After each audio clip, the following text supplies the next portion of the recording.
Oke, eh, saya mohon izin untuk memulai acara. Bismillahirrahmanirrahim.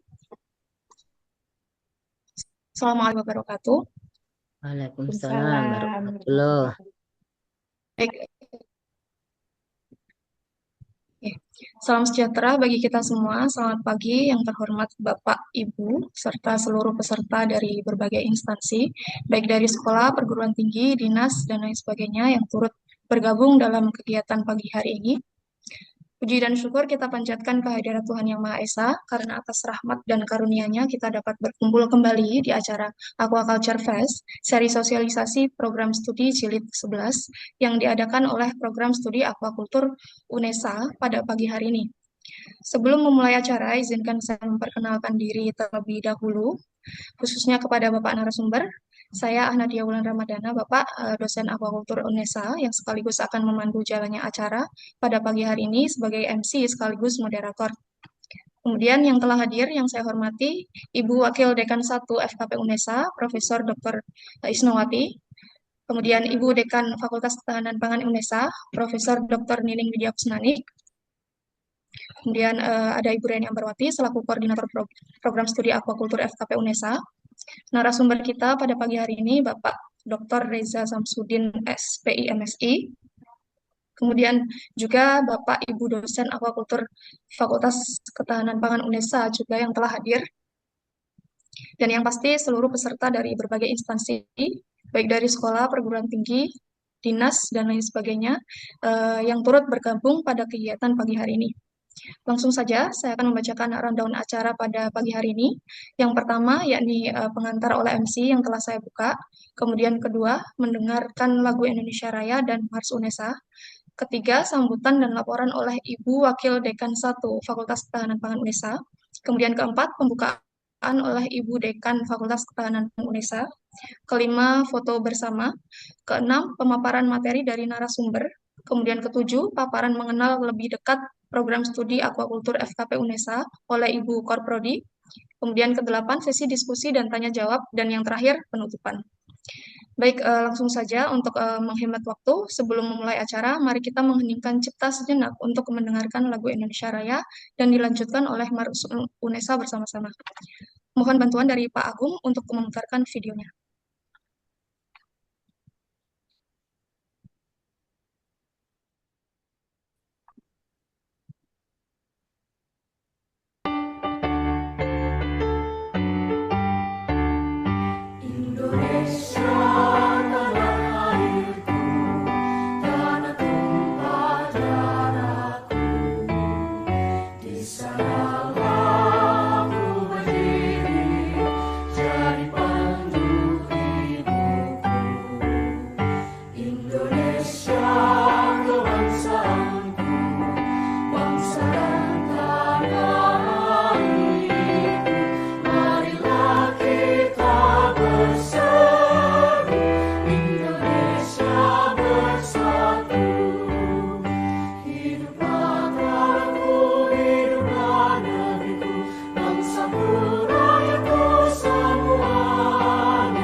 Universitas Negeri Surabaya berperan aktif mencerdaskan bangsa, tangguh bermartabat berbudaya, tulus berbakti laksanakan tridharma, unggul berprestasi, karya inovatif, olahraga ilmu dan seni.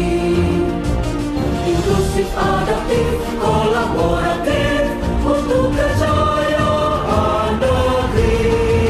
Dalam tempat kamu raih cita-citamu, berani jujur dan teguh, jaga persatuan keluarga, teguhkan jiwamu untuk Unesa Santo.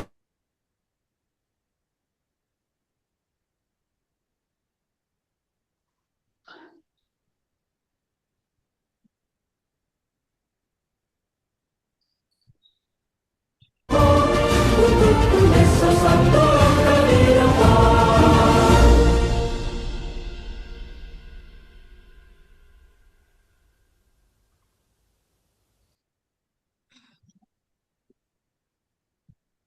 Baik, terima kasih disampaikan kepada Pak Agung atas videonya.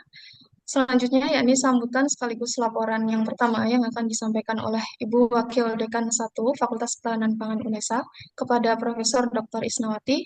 Waktu kami persilakan. Terima kasih Mbak Nadia. Suara saya bisa didengarkan, nggih? Iya, bisa, Prof. Baik, bismillahirrahmanirrahim. Assalamualaikum warahmatullahi wabarakatuh. Waalaikumsalam. Yang terhormat Prof. Nining selaku Dekan Fakultas Ketahanan Pangan UNESA dan Bapak narasumber Dr. Reza Samsudin SPI MSI, kemudian juga narasumber yang kedua Koordinator Prodi S1 Aquakultur Bu Reni Ambarwati MSc, dan yang terhormat Bapak Ibu dosen aquakultur dan mungkin juga dari prodi-prodi yang lain ya bergabung di sini, dan juga peserta Aquaculture Fest Jilid 11. Pertama-tama marilah kita panjatkan puji syukur kehadirat Allah. Kita diperkenankan untuk bertemu melalui ruang Zoom meeting ya. Dalam rangka mengikuti Aquaculture Fest seri sosialisasi Prodi S1 Aquakultur Jilid yang ke-11 ya. Jadi luar biasa ini Prodi Aquakultur sangat aktif untuk mensosialisasikan prodinya supaya semua mengenal lebih dekat seperti itu. Sebagai laporan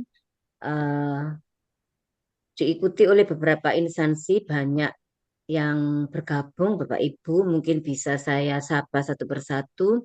Dari MA Yasmu, dari MAN Kota Surabaya, dari MA Unggulan Amanatul Umma Surabaya, kemudian dari SMA 1 Gresik, SMA Negeri 1 Benowo Tengah, ini sepertinya rutin begitu ya mengikuti Aquaculture Fest, SMPN 1 Soko, Universitas Diponegoro, Dinas Kelautan dan Perikanan Provinsi Kalimantan Tengah, Sisimbio Bahtera Alam, BP3 Bitung Universitas Islam Lamongan, TBM Pesisir Pancoran, Politeknik Pertanian Negeri Kupang, BPU U2K Karangasem, Dinas Perikanan Kabupaten Kampar, Universitas Tadulako, BP3 Medan, Universitas Gajah Mada, Untirta, Universitas Pendidikan Muhammadiyah Sorong, Bina Nusantara University, Institut Pertanian Bogor, Universitas Negeri Surabaya. Nah, jadi ada yang selalu ikut rutin ya. Saya setiap kali ada Aquaculture Fest ditugasi untuk memberikan laporan, ikut rutin karena di acaranya Aquaculture Fest tidak hanya mengenalkan prodi S1 Aquakultur, tetapi juga ada kuliah begitu ya, ada kuliah atau paparan yang sangat menarik untuk kita ikuti. Yang saat ini akan dibawakan oleh Dr. Reza Samsudin SPI MSI dengan tajuk Nutrisi Ikan, Peluang dan Tantangan dalam Mendukung Aquakultur Berkelanjutan.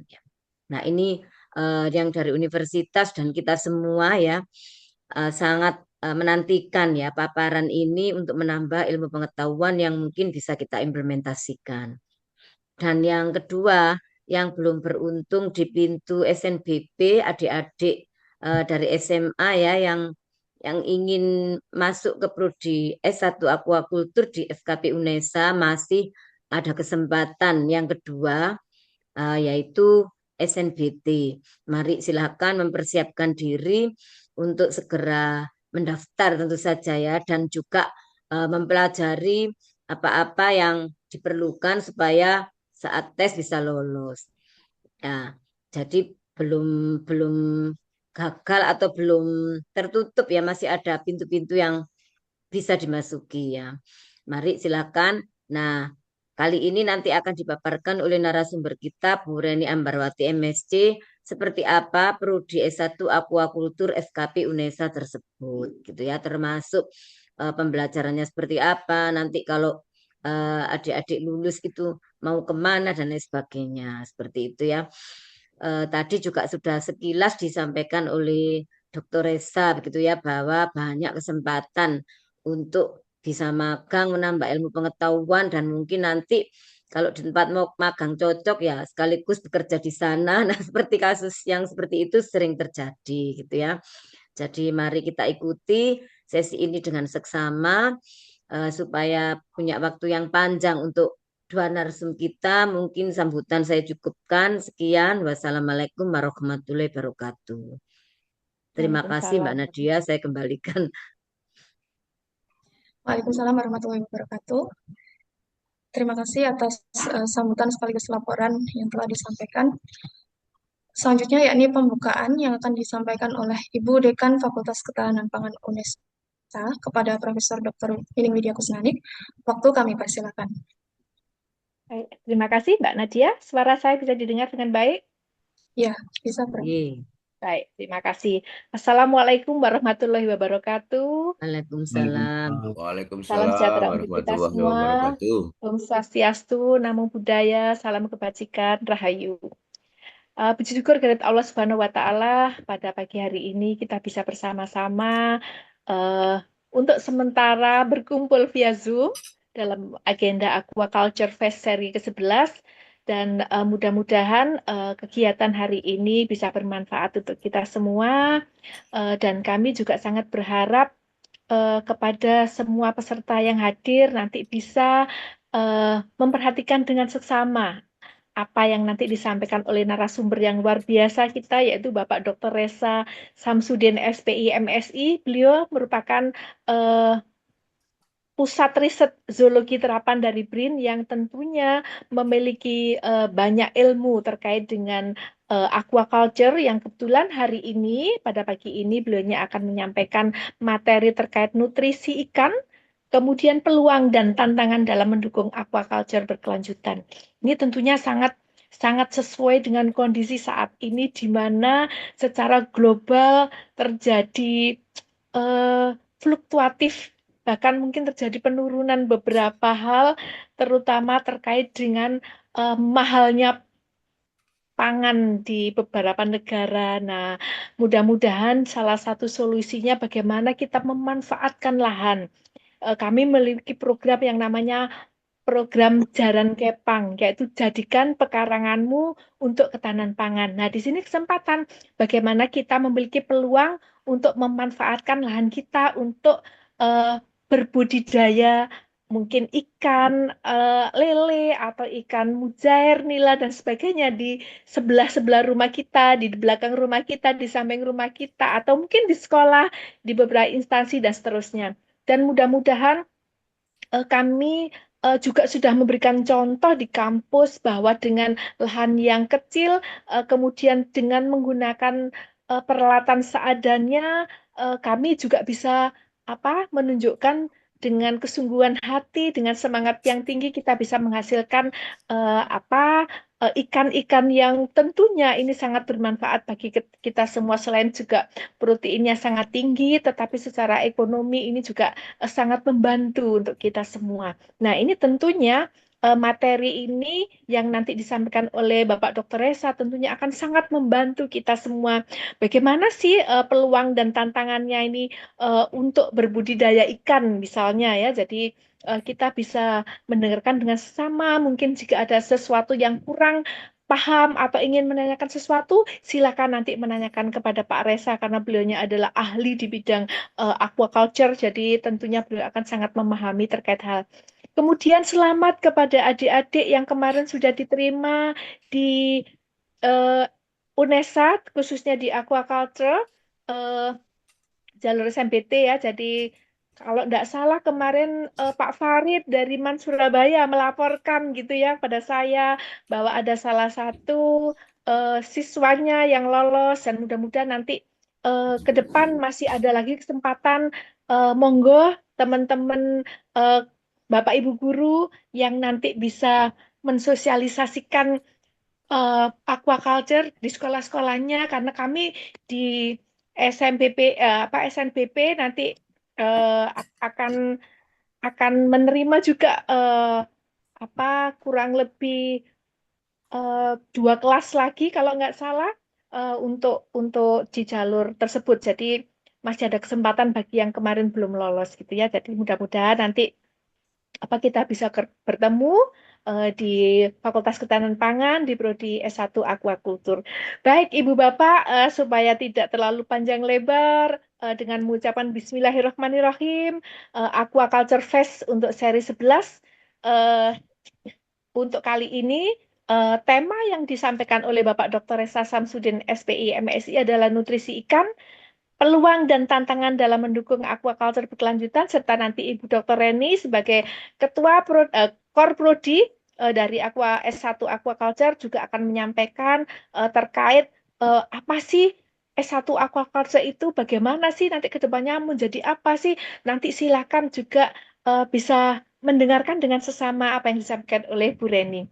Baik, mudah-mudahan kegiatan aquaculture festival seri ke-11 ini bisa berjalan dengan baik dan bermanfaat untuk kita semua. Bismillahirrahmanirrahim. Dengan ini saya akan dibuka dan wassalamualaikum warahmatullahi wabarakatuh. Waalaikumsalam Waalaikumsalam warahmatullahi warahmatullahi wabarakatuh. wabarakatuh. Pak Farid, terima kasih ya sudah hadir. Iya, makasih Prof Nining. Waalaikumsalam warahmatullahi wabarakatuh. Terima kasih atas pembukaan yang telah disampaikan dari Ibu Dekan Fakultas Ketahanan Pangan UNESA. Baik, acara selanjutnya yakni sesi foto bersama. Sebelum memasuki inti acara, kepada seluruh peserta kegiatan mohon untuk menyalakan fitur kamera untuk foto bersama sebagai sesi dokumentasi kegiatan. Mohon bantuan dari Pak Ali untuk sesi dokumentasi. Ya, terima kasih waktunya untuk Bu Nadia. Untuk Bapak, Ibu, dan adik-adik semua, mohon meng-on-kan ataupun mengaktifkan kameranya sebelum saya mengambil foto. Ya, saya akan ambil untuk yang slide pertama, yaitu 1, 2, dan 3. Sekali lagi, 1, 2, dan 3. Untuk slide kedua, 1, 2, 3. Sekali lagi, 1, 2, dan 3. Iya, terima kasih. Baik, terima kasih untuk sesi dokumentasinya Pak Ali. Selanjutnya yakni masuk ke inti acara yang kita tunggu-tunggu, yakni penyampaian materi oleh Bapak Dr. Reza Samsudin SPI MSI yang akan memberikan materi terkait nutrisi ikan, peluang dan tantangan dalam mendukung aquaculture berkelanjutan. Sebelumnya saya akan membacakan profil singkat beliau yang saat ini sebagai researcher di Pusat Riset Zoologi Terapan BRIN. Beliau menyelesaikan pendidikan S1, S2, S3-nya di Institut Pertanian Bogor dan sudah memiliki banyak sekali pengalaman penelitian dan publikasi artikel ilmiah, khususnya di bidang nutrisi ikan dan formulasi pakan. Baik, untuk lebih detailnya, langsung saja mari kita dengarkan pemaparan materi dari narasumber kita pagi hari ini kepada Bapak Dr. Reza Samsudin SPI MSI. Waktu kami persilakan. Assalamualaikum warahmatullahi wabarakatuh. Waalaikumsalam warahmatullahi Yang wabarakatuh. saya hormati Prof. Isna, Prof. Nining, Bapak Ibu sekalian yang mohon maaf tidak dapat saya sebutkan satu persatu tanpa mengurangi rasa hormat. mohon izin untuk apa ya namanya belajar bersama lah, berbagi bersama untuk Bapak Ibu sekalian terkait dengan materi pada hari ini. Izin share saya.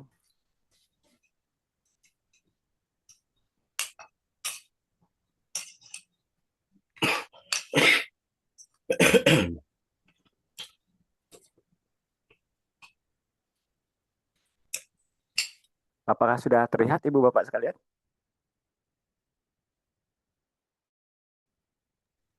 Sudah, Bapak. Oke, baik. Saya izin close kamera karena kebetulan saya sedang di luar, sinyalnya agak agak agak ini. Saya izin tutup kameranya. Baik, Bapak Ibu sekalian, saya mulai.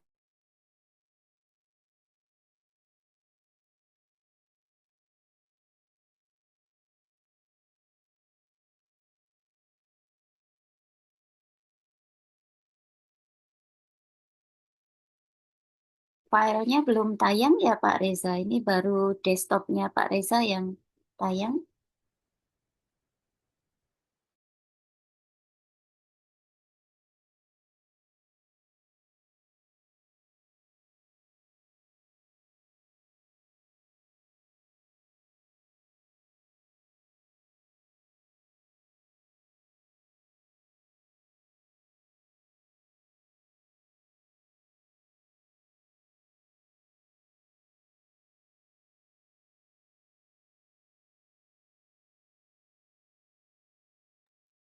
Oh, tampaknya Pak Reza terlempar ini ya, Bu Nadia. Iya, Bu. Oke, sebentar kita tunggu ya. Nggak apa-apa, ditunggu aja Bu Reni. Oke, Prof.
Yang penting apa, Ibu sekalian? Iya, Bapak. Jelas, Bapak Ibu. Sudah bisa, Ampun, jelas. sudah share ya. Baik, Bapak Ibu sekalian. Pun saya mohon maaf, tadi ada masalah sedikit memang di luar area. Kami sedang melakukan penelitian terkait dengan pakan ikan-ikan laut di Lampung Selatan, jadi di tengah antara Lampung dengan Banten. Kalian, saya izin melanjutkan tadi. Pada hari ini mohon izin saya menyampaikan paparan atau berbagi bukan paparan, berbagi buat teman-teman semua, teman-teman mahasiswa, Bapak Ibu sekalian terkait dengan nutrisi ikan. Yang pertama, izin saya memperkenalkan diri. Nama saya Riza Samsudin. Saya bekerja di Badan Riset dan Inovasi Nasional, Pusat Riset Zoologi Terapan, Laboratorium Animal Nutrition and Bioscience. Saat ini saya bidang riset saya adalah nutrisi ikan. Yang kedua, selain plat merah peneliti, saya juga aquakulturis, Bu. Saya juga pembudidaya ikan. Saya ada usaha sedikit namanya Mega Catfish. Jadi kebetulan kami usaha di budidaya lele intensif terintegrasi. Jadi kami itu salah satunya, makanya berbahagialah rekan-rekan mahasiswa, teman-teman semua, Anda itu saya jamin tidak salah masuk prodi aquaculture. Insya Allah. Dalam artian aquaculture itu, izin cerita sedikit, saya juga aquaculture, jadi dari dulu aquaculture. Insya Allah pertama jenengan teman-teman mahasiswa semua insya Allah akan mendapat ilmu yang barokah. Itu yang pertama. Yang kedua, bisa berkiprah baik untuk diri sendiri, keluarga maupun masyarakat. Dalam artian gini, tadi seperti Bu Reni sampaikan, Bu Prof Nining sampaikan juga, bahwa aquaculture sebenarnya bisa sambil usaha gitu, bisa menghasilkan uang dalam dari lahan yang terbatas. Jadi nggak harus muluk-muluk buka tambak, jenengan bisa peluang ikan hias, atau kami sendiri misalnya budidaya lele intensif terintegrasi antara padi dengan lele. Jadi kolam kami atasnya padi, bawahnya lele. Sistemnya sistem aquaponik. Jadi mudah-mudahan bisa menarik minat rekan-rekan semua, dan yang sudah masuk aquaculture, percayalah Anda tidak tersesat. Anda sudah benar. Anda sudah di jalan yang benar dengan mengambil aquaculture. Baik Bapak Ibu sekalian, tanpa panjang lebar, saya coba lanjutkan.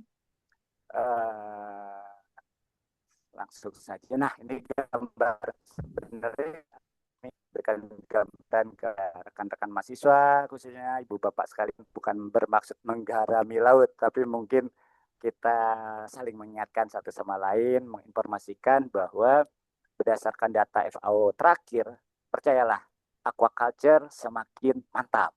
Mantap di mana? Ketika produksi perikanan tangkap menurun, cenderung stagnan sebenarnya, cenderung stagnan. Tapi budidaya atau aquaculture terus bertingkat atau menambah, terus bertambah. Nah, ini bisa terlihat datanya, saya ngambil dari 2024 ya, data terakhir dari FAO 2024, karena yang 2026 itu pasti baru keluar di 2027. Jadi berdasarkan data ini, teman-teman semua, baik teman-teman yang akan, mohon maaf mahasiswa, teman-teman mahasiswa yang akan menjadi aquakulturis, nanti akan bergabung di bidang perikanan yang terkait dengan aquaculture, percaya insya Allah bisnis ini masih cerah, insya Allah masih sangat cerah. Dan alhamdulillahnya kami juga saat ini teman-teman mahasiswa bisa membayangkan dalam 2 minggu sekali kita bisa panen, kita bisa menghasilkan uang, kita bisa menghasilkan sesuatu dari kolam di sebelah kita.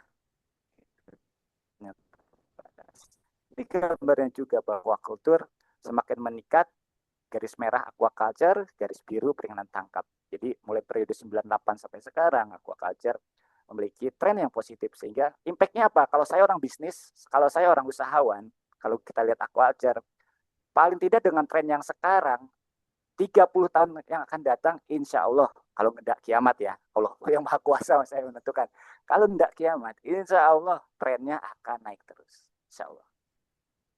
Nah, bagaimana kedudukan Indonesia di aquaculture di internasional? Kalau kita lihat, Indonesia memang masih di urutan ketiga terbesar sedunia setelah Cina dan India. Dan berbanggalah di Asia Tenggara kita masih menjadi nomor 1 untuk produksi aquaculture, sehingga bisnis ini so far masa kadang pakai kacamata kuda. Biasanya pengalaman kami teman-teman mahasiswa kadang-kadang pakai kacamata kuda takutan. Yang dua, nggak banyak silaturahmi. Sebetulnya namanya jejaring networking. Nah, itu biasa masalahnya di sana. Ya, mau saya izin paparannya nggak terlalu saintifik. Saya coba, karena pesertanya juga beragam, saya akan coba di tengah-tengah. Tidak terlalu lapang juga, tapi tidak terlalu saintifik juga. Ini data perikanan, ekspor budidaya.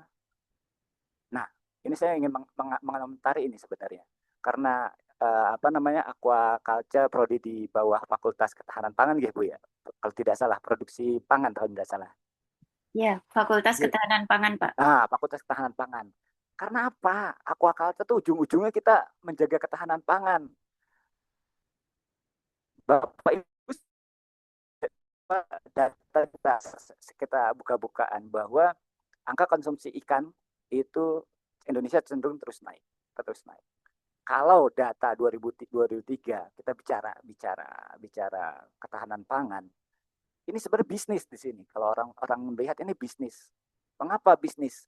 Bayangkan kalau anggap saja konsumsi ikan per kapita kita di angka 56 sampai 58 kg per tahun dengan rakyat kurang lebih 270 juta orang. Mulutnya tuh ada 270 juta gitu.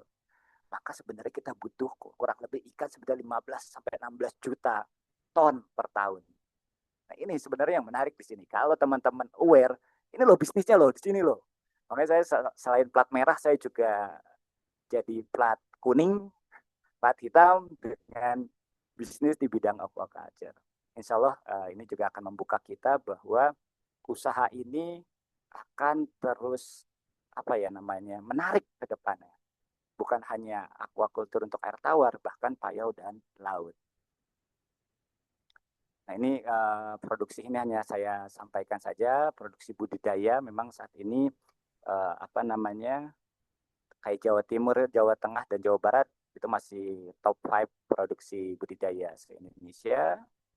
Ini saya lewat saja nih, air tawar, ikan mas. Ini sebaran-sebarannya saja, saya lewat saja. Ini ikan nila, ikan patin, ikan gurami. Jadi gambarannya seperti itu, teman-teman, Bapak Ibu sekalian. Intinya sebenarnya yang ingin saya sampaikan di awal tadi, terutama teman-teman mahasiswa, percaya usaha ini masih usaha yang sangat promising, sangat menjanjikan. Bagaimana kita bisa melihat peluang. Kadang-kadang teman-teman sulit melihat yang itu, maka banyak-banyaklah silaturahmi, banyak-banyaklah membuat jejaring sehingga akan mempermudah teman-teman melangkah. Baik, kita lanjut ke pakan. Simple saja teman-teman semua, tadi ada di prodi aquaculture juga ada bidang nutrisi dan pakan ikan. Secara definisi pakan adalah pakan ikan. Apa sih pakan yang dibentuk dan dibuat diproduksi khusus untuk spesies akuatik atau spesies ikan-ikan budidaya. Ini yang menjadi aquafeed, industri aquafeed di Indonesia juga sangat menarik. Bahkan kalau teman-teman mungkin ada dari teman-teman Indonesia yang sudah hendak akan lulus, kira-kira semester 7, semester 8 sudah lulus. Bulan ini ada pembukaan juga khusus dari 2 pabrik pakan. Jadi ada 2 pabrik pakan yang mencari tenaga fresh graduate buat PS. Nah, ini sebenarnya peluang-peluang juga buat teman-teman terkait dengan pakan ikan. Yang jelas secara sederhana komposisinya dari protein, lemak, karbohidrat, vitamin, mineral, dan air. Dan tipenya secara standar ada tipe tenggelam, pakan apung, ataupun pakan khusus misalnya. Kalau kami yang sedang kerjakan sekarang di Lampung misalnya, di Pulau Legundi misalnya, kita walaupun risetnya adalah fungsional, tapi kita coba pakai pakan yang slow seeking untuk ikan kerapu. Mbak Nadia, kalau saya waktunya kelamaan mohon di-cut saja nggih. Nanti silahkan saja dipotong saja kalau waktunya saya khawatir terlalu lama. Nah, bagaimana peranan pakan ikan dalam industri atau dunia aquaculture? Yang pertama jelas mendukung pertumbuhan dan meningkatkan status kesehatan ikan. Kalau kita ngomong ikan, ngomong budidaya, kuncinya adalah bagaimana kita meningkatkan pertumbuhan dan bagaimana kita meningkatkan efisiensi. Baik itu skala kecil maupun skala industri. Kami juga merasakan hal itu, bagaimana kita meng-create pakan yang menunjang pertumbuhan, meningkatkan efisiensi, tapi ramah lingkungan. Ramah lingkungan gimana? Makannya, ikan makan tapi tidak banyak feses yang dikeluarkan. Ikan makan tapi tidak banyak efek negatif dari budidaya. Ini yang jadi kuncinya. Ada beberapa peran lain terkait dengan pakan, misalnya bagaimana kita meng-create pakan khusus untuk pematangan gonat misalnya, mendukung sektor budidaya yang lain. Jadi kita meng-create pakan induk misalnya, yang tadinya misal lele itu hanya mijah di musim penghujan, musim kemarau sulit. Bagaimana teman-teman mahasiswa, teman-teman kita semua di-challenge untuk mematangkan gonat ikan lele sepanjang musim. Menarik. Yang kedua, bagaimana yang tantangan lagi di aquaculture, bagaimana kita mematangkan gonat ikan-ikan lokal, misalnya ikan baung, ikan belida, misalnya. Ini jadi tantangan khusus terkait dengan nutrisi induk. Yang ketiga, bagaimana meningkatkan produktivitas dan hasil panen. Nah, ini juga terkait dengan efisiensi usaha dan menyediakan beragam nutrien untuk spesies tertentu. Jadi sebenarnya yang namanya pakan ikan nggak ada namanya pakan ikan sapu jagat sebenarnya. Jadi secara simpel, ikan A memang idealnya diberikan pakan A, ikan B diberikan pakan B, ikan C diberikan pakan C. Jadi idealnya seperti itu. Jadi kita bagaimana teman-teman nanti akan di-challenge bagaimana kita menyediakan beragam nutrien untuk ikan-ikan tertentu dengan nutrisi tertentu. Nah, terkait dengan aquaculture, kita berhadapan dengan penggunaan pakan yang bermutu ya, yang berkualitas. Di sini kita mencoba bagaimana sebenarnya target teman-teman itu memperbaiki nilai konversi pakan, meningkatkan nilai efisiensi pakan, menekan nilai FCR. Semakin kecil FCR, semakin besar keuntungan yang diperoleh oleh pembudidaya. Contoh di kami saat ini pakai pakan mandiri kami untuk ikan sendiri, ikan lele di tempat kami, FCR masih di kisaran 0,96 sampai 0,96 sampai 0,98. Jadi bagaimana 0,98 kilogram pakan menjadi 1 kilogram pakan lele. Ceritanya seperti itu. Intinya bagaimana kita memperbaiki nilai FCR. Yang kedua, bagaimana kita mengurangi limbah dari usaha budidaya kita. Ujung-ujungnya apa? Ujung-ujungnya adalah kualitas airnya menjadi baik. Nah, ini konteks aquaculture berkelanjutan. Kalau pakannya bagus, limbah yang dihasilkannya sedikit, kualitas airnya menjadi baik, maka usaha kita akan bisa berjalan terus-menerus. Sebaliknya, kalau kita asal membuat pakan tanda kutip, nuwun sewu, kadang-kadang ada pakan lokal, pakannya tidak memenuhi atau tidak memperhatikan kaidah pembuatan pakan, jadi pakannya itu bukan pakan yang baik, kadang-kadang malah limbahnya yang banyak. Nah, ini yang menjadi tantangan kita semua, tantangan rekan-rekan mahasiswa juga nanti ke depannya bagaimana kita menciptakan pakan yang memang pakan yang efektif dan efisien. Nah, ini dampak terhadap lingkungan, dan salah satunya misalnya di akhir, misalnya kita juga berbicara pakan untuk meningkatkan daya tahan terhadap penyakit, misalnya mengurangi penggunaan antibiotik misalnya. Nah, ini juga bisa kita gunakan jalur pakan. Contohnya apa misalnya?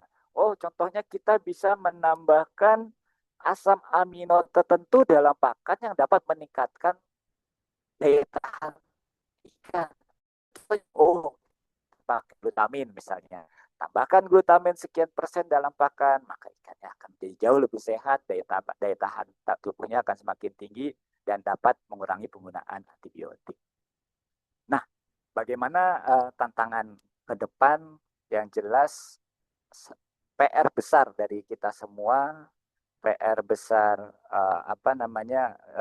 formator pakan adalah mengganti peran tepung ikan dalam pakan. Nggak fair, nggak adil, dan nggak teman-teman konservasi, teman-teman yang keanekaragaman akan terus menyinggung kita sebenarnya. Dan itu memang jadi PR kita, bagaimana mengurangi atau menggantikan peran tepung ikan dalam pakan.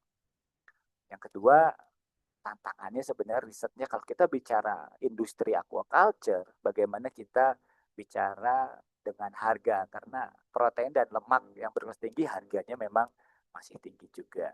Dan yang ketiga, secara simple, bagaimana kita meminimasi limbah yang dihasilkan dari kegiatan budidaya. Pakan yang kita hasilkan tadi seperti kami sampaikan, bagaimana pakan yang dihasilkan bisa meminimasi limbah yang dihasilkan dari budidaya itu sendiri. Nah, ini contoh kasus misalnya untuk lele, bagaimana pakan mampu meningkatkan pertumbuhan ikan tumbuh lebih cepat, dampak lingkungannya mengurangi kandungan limbah di air, sehingga secara ekonomi kalau konsep aquaculture berkelanjutan, kita bisa diterima secara lingkungan, ekologi, bisa diterima secara ekonomi maupun diterima secara sosial. Dari sisi ekologi jelas, ketika konversi pakannya rendah, maka limbahnya juga akan semakin sedikit. Begitu juga di ekonomi, kami di lele. Kalau udah 1,1, konversi pakan 1,1, 1,2, wah wassalam itu urusan. Wassalamualaikum. Pasti keuntungannya akan jauh lebih sedikit, semakin menggerus keuntungan teman-teman pembudidaya. Nah, dari sosial juga contoh ada beberapa kajian, misalnya riset pakan menggunakan beberapa bahan yang nuwun sewu, mungkin dari sisi agama dipertanyakan misalnya. Nah, ini walaupun kita bukan kiai ataupun ustadz, tapi perlu juga kita pikirkan bagaimana riset yang kita lakukan mengarah pada pakan yang memang tidak menyalahi norma-norma sosial, norma-norma agama, sehingga bisa diterima secara sosial. Ini contoh kasus di tempat kami bagaimana budidaya ikan lele. Jadi kami bisa bandingkan misalnya antara pakan yang baik dengan pakan yang, mohon maaf, pakan kadang-kadang pakan murahan gitu. Pakan murahan tapi hasilnya nggak baik. Contoh, kami coba buat pakan satu harganya 9.600, kita hitung all in ya. Ada yang satu 8.100-an lah kasarnya. Namun kalau orang bilang teman-teman, murah yang lebih bagus. ternyata tidak seperti itu kejadiannya. Ketika kita create pakan yang baik, walaupun mungkin harganya mungkin masih agak mahal, tapi ketika kita bisa create pakan yang baik, konversi pakan yang baik,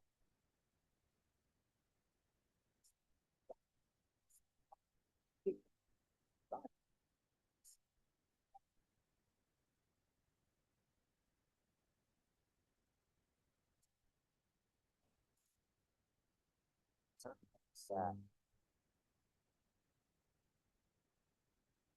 9.600 konversi pakan 1,00. Sedangkan pakan yang agak murah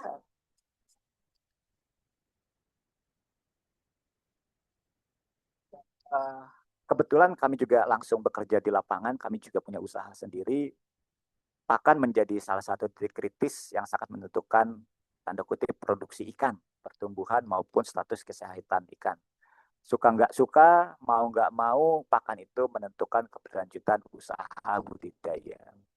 Dan kuncinya bahwa inovasi pembuatan pakan akan sangat penting dalam menentukan keberlanjutan produksi aquaculture. Nah, saya coba izin kalau tadi sudah kita bicara tantangan dan peluang, sebenarnya bagaimana optimasi pakan untuk menurunkan biaya produksi budidaya.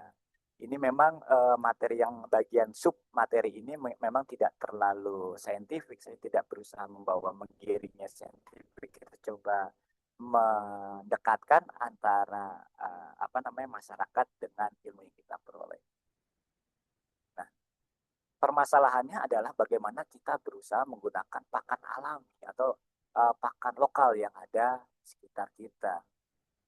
Namun permasalahannya bagaimana kita mengetahui atau produksi pakan mandiri atau pakan yang kita bisa proses hasilnya baik sesuai dengan keinginan kita, hasilnya bagus, keuntungan juga baik.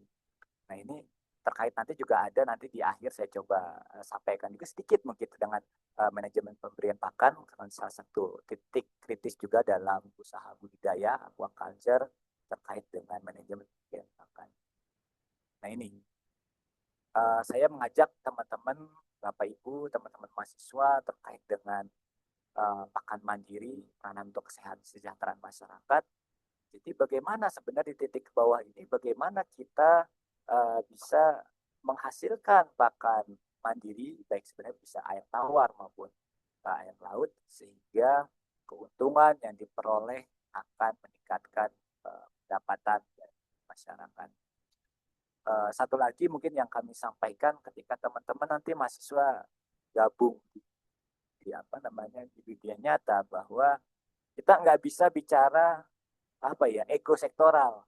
Nggak bisa bilang penyakit ikan itu paling penting. Nggak bisa bilang itu pakan ikan paling penting. Nggak bisa bilang genetika itu penting. Nggak, semuanya penting. Semuanya harus berjalan seiring sejalan. Sehingga hasil yang diperoleh insya Allah akan jauh lebih optimal. Hanya nanti tinggal drive diarahkan sesuai dengan bidang kepakaran masing-masing. Teman-teman bisa mengambil mana yang penting, mana yang paling teman-teman senangi di antara bidang-bidang aquaculture sehingga teman-teman dapat berkiprah. Baik, kita lanjutkan. Sebenarnya kasus klasik sebenarnya bagaimana sih kita melihat memandang bahan baku impor dengan bahan baku lokal. Bahan baku lokal apa saja yang bisa gunakan untuk pakan mandiri, bagaimana proses pembuatannya, bagaimana formula pakannya. Nah, ini menjadi tantangan sendiri bagi kita ya, bagi aquaculturist, apalagi nutrisionis dalam menjaga kemandirian pakan nasional. Jadi mandiri pakan nasional akan menunjang mandirian pangan nasional. Kebayang teman-teman semua ya, kalau bicara bicara bahan baku menjadi bahan yang sensitif sekali karena secara struktur dalam pakan ikan itu menjadi sangat besar untuk budidaya. Ini saya sampaikan tadi sebenarnya kita kalau kita buat kelembagaan sebenarnya seperti ini, kita terintegrasi, ada produksi benih, sarana prasarana. Kalau kita misalnya bikin pabrik pakan mandiri juga menjadi supporting system, ada budidaya, suatu sistem yang sangat kompleks satu dengan lainnya. Dan mohon maaf teman-teman mahasiswa aquaculture juga kami berharap bisa melihat ini secara holistik. Dalam artian banyak-banyaklah nongkrong dan bergaul dengan mahasiswa lain gitu. Dalam artian nanti ada jejaring, wah yang bisa di pembiayaan, jangan-jangan teman-teman di keuangan dari UNESA, orang-orang ekonomi bisa bantu, kita bisa berbicara bareng dan sebagainya.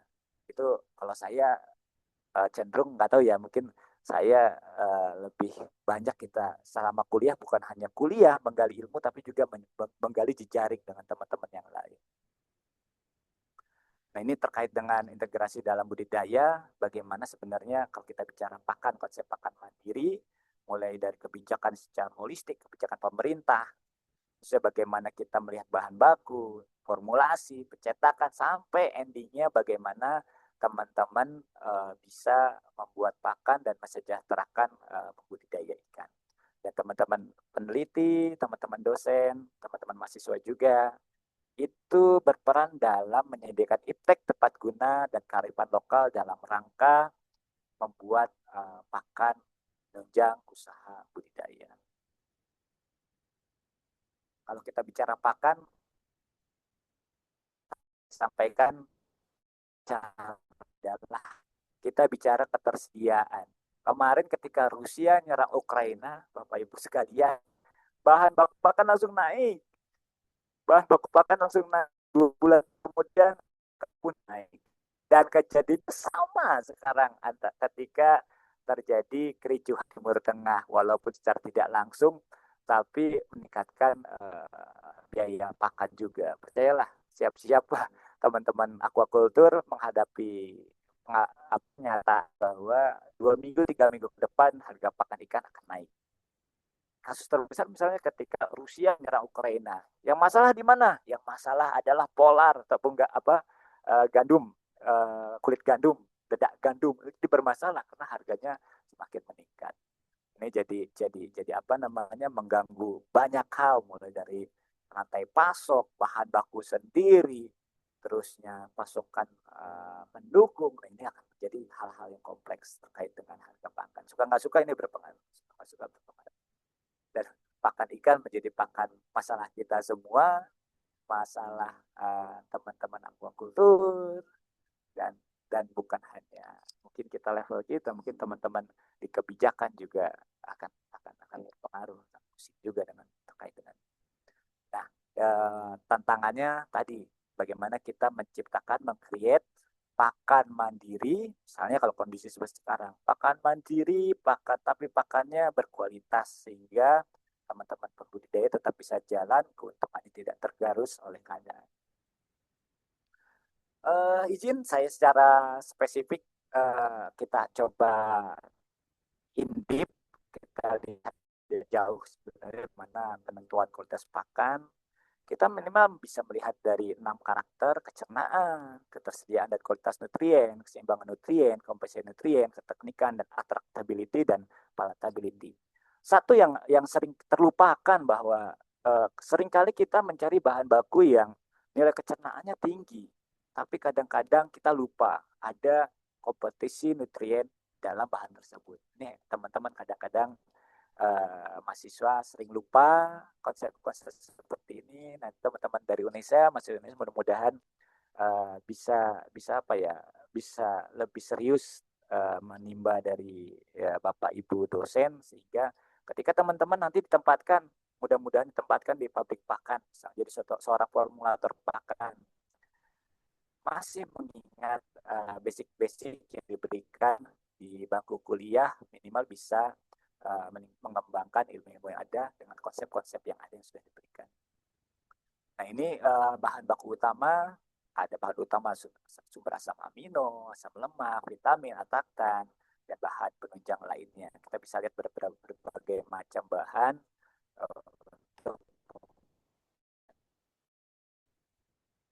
Nah, untuk bahan baku lokal sendiri memang kita memiliki beberapa kelebihan. Yang jelas kita mengurangi ketergantungan bahan impor, mendukung petani atau pembudidaya terkait budidaya aquaculture, dan beberapa memang ramah lingkungan. Misalnya hasil samping dari produk dari beberapa pertanian misalnya. limbah pertanian atau byproduct dari pertanian dan perkebunan itu bisa kita gunakan sebagai bahan pakan ikan. Nah, tantangannya apa? Ternyata tantangannya ada juga. Ini seninya di sini. Kalau saya sampaikan ke rekan-rekan mahasiswa, sebenarnya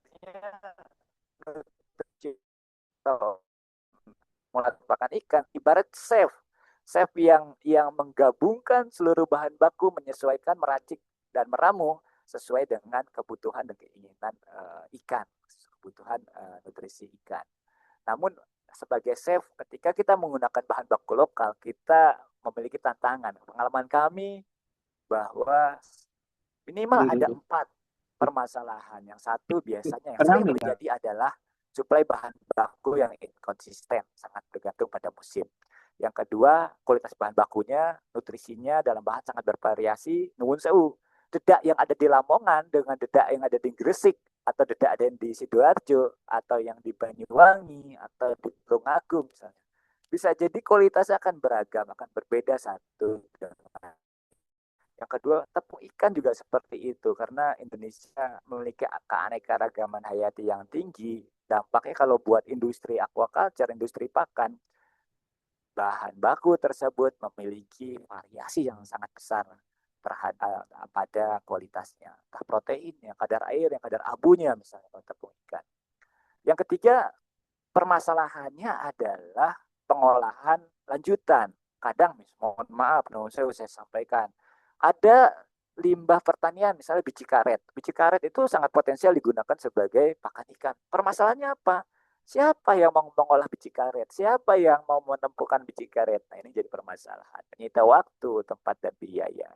Dan yang keempat, biasanya keberterimaan sosial. Contoh, nuwun sewu, kalau teman-teman penelitian penggunaan bahan baku tertentu, misalnya tepung darah, riset tepung darah.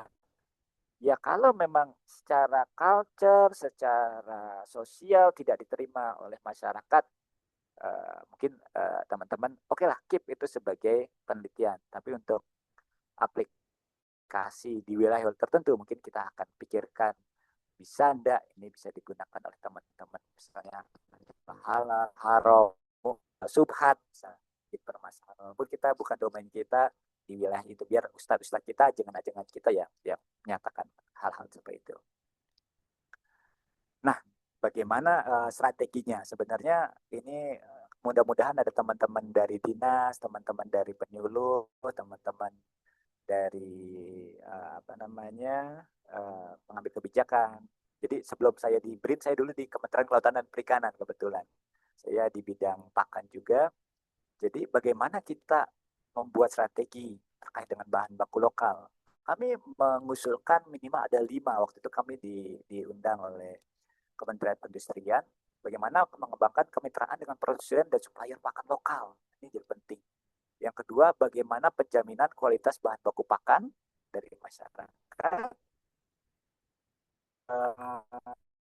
Selanjutnya, bagaimana lembaga riset, peningkatan riset dan pengembangan terkait dengan peningkatan kualitas bahan baku. Ini PR kita, teman-teman mahasiswa, kami di BRIN juga menjadi PR kami, bagaimana meningkatkan kualitas bahan baku. Terusnya bagaimana meningkatkan kemampuan produsen bahan baku lokal, dan yang terakhir sebenarnya impiannya adalah bagaimana ada bulog untuk bahan baku lokal. Ini bahan baku lokal dengan impor, misalnya ada tepung ikan impor versus lokal, tepung udang, tepung bukil biji kedelai, ini paling impor, hampir 100% impor. Bagaimana kita menggantinya dengan biji-bijian lokal, misalnya biji karet, biji kampu. Terus bagaimana menggantikan meal, misalnya menggantikannya dengan beberapa bahan lain. Ada bahan DDGS, CGM, corn gluten meal, misalnya bagaimana kita gantikan dengan bahan lain yang lokal yang bisa terperoleh di sini. Ini jadi riset. Nah, ini bahan baku lokal, saya lanjutkan saja. Nah ini, kadang mengingatkan. Oke, sudah habis kah waktunya? Sudah habis kah waktunya, Ibu? Belum, Bapak. Oh, belum ya? Oke, mohon maaf. Yang bocor, mohon maaf tadi. Oke. Ini buat teman-teman kalau ada ya Okdakan, teman-teman dinas yang bergerak di pakan, kami juga tidak sungkan-sungkan atau tidak bosan untuk mengingatkan bahwa ini loh kriteria bahan baku lokal yang digunakan di daerah Bapak Ibu sekalian. Nanti tinggal bahan bakunya apa, lihat kriterianya apakah bersaing dengan manusia atau tidak. Masih mengandung nutrien, zat gizi, mudah dicerna, atau ada enggak anti nutritional factor misalnya.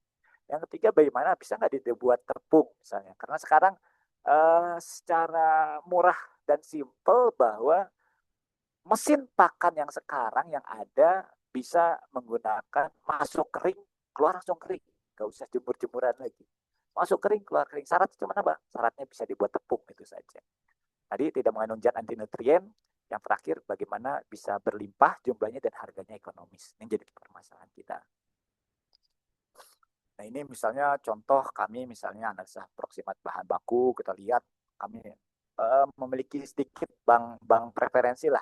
Kami selalu mengambil yang konvensional maupun non konvensional. Contohnya bisa dilihat sampai tepung eceng gondok, hidrilla, sawi sisa limbah pasar, tepung daun sente, daun singkong. Nah, kami selalu mengupdate kita di lab kami, kita menganalisis sehingga bisa memberikan masukan ke teman-teman pembuat pakan mandiri terutama, oh ini loh gambarnya seperti ini, kandungannya seperti ini, minimal walaupun tidak tepat sekali sesuai dengan daerah masing-masing, minimal menjadi guidance lah, sebagai penunjuk awal bahwa kalau membuat pakan, oh tepung polar proteinnya sekian, abunya sekian, serat kasarnya sekian, lemaknya sekian. Minimal jadi membantu teman-teman semua, jadi nggak salah arah dalam membuat formulasi pakan. Nah, ini contoh saja bahan baku atau proximat kami beragam sekali. Kami sudah buat listnya, kami punya sedikit bank datanya. Nanti teman-teman yang berminat juga boleh silahkan kontak kami, insya Allah free, gratis data-datanya dari kami. Termasuk bahan-bahan kayak tadi saya cerita tepung darah sapi misalnya. Kalau beberapa daerah masih katanya, mohon maaf, saya bukan bicara agama, cuma mereka bicara subhat, misalnya jangan pakai darah sapi, ya udah tidak apa-apa, kita ganti yang lain. Walaupun proteinnya tinggi sampai 85% belat kering kan. Nah, ini jadi kita agak arif lah, harus arif ketika ilmu kita atau hasil temuan kita diterapkan di masyarakat. Nah, teman-teman, Bapak Ibu sekalian, mahasiswa, ketika nanti teman-teman memang mau berminat masuk di nutrisi pakan, nutri ikan, ataupun teman-teman pabrik pakan mandiri, kelompok pokdakan, teman-teman bisa mengakses data bahan baku di Feed Ingredient Composition Database. Ini gratis.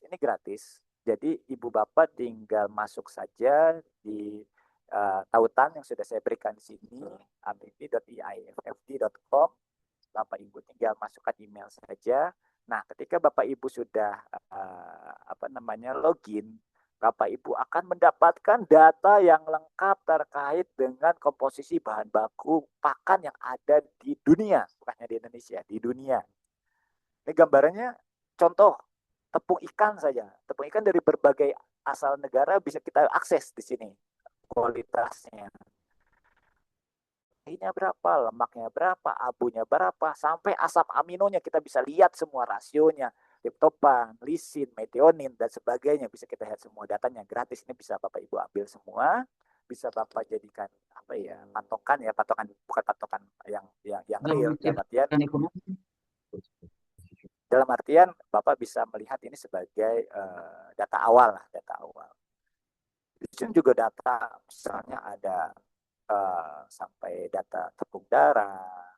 Kita bisa cek juga tepung maggot yang bagaimana? Mulai tepung maggot utuh, tepung maggot yang dihilangkan, kita diveted, istilahnya diveted, kita buang minyaknya, sampai dengan tepung cacing pun ada semua. Datanya insya Allah sangat lengkap dan sangat membantu. Ini bisa diunduh saja, Bu Bapak sekalian, gratis, free. Kami dari beberapa tim yang memang yang bergerak di bidang bahan baku pakan, kami selalu melengkapi data-data yang ada sehingga semakin lama semakin banyak datanya. Ini sekarang itu lebih dari 400 bahan baku yang ada di sini. Jadi Bapak Ibu bisa menjadi patokan awal lah. Tadi saya sampaikan bahan baku, tadi kita bicara bahan baku, tidak semua bahan baku bisa kita gunakan semaunya misalnya. Walaupun tepung darah contohnya murah tapi ya nggak bisa semena-mena, misalnya maksimal dalam bahkan 10% misalnya. Atau tepung ikan nggak terbatas, tapi dibatasi oleh harga. Semakin banyak tepung ikan, semakin mahal harga pakan yang kita peroleh. Nah ini yang constraint kita harus perhatikan juga batasan-batasan seperti apa. Ada batasan secara biologis, ada batasan secara ekonomis. Nanti mungkin dalam waktu yang lain, kesempatan yang lain, kita bisa satu sesi khusus mungkin di luar ini tentang khusus formulasi pakan. Kita mendetailkan tentang formulasi pakan. Kita bisa bicara di kali lain. Contoh-contoh saja formulasi pakan yang kita tetap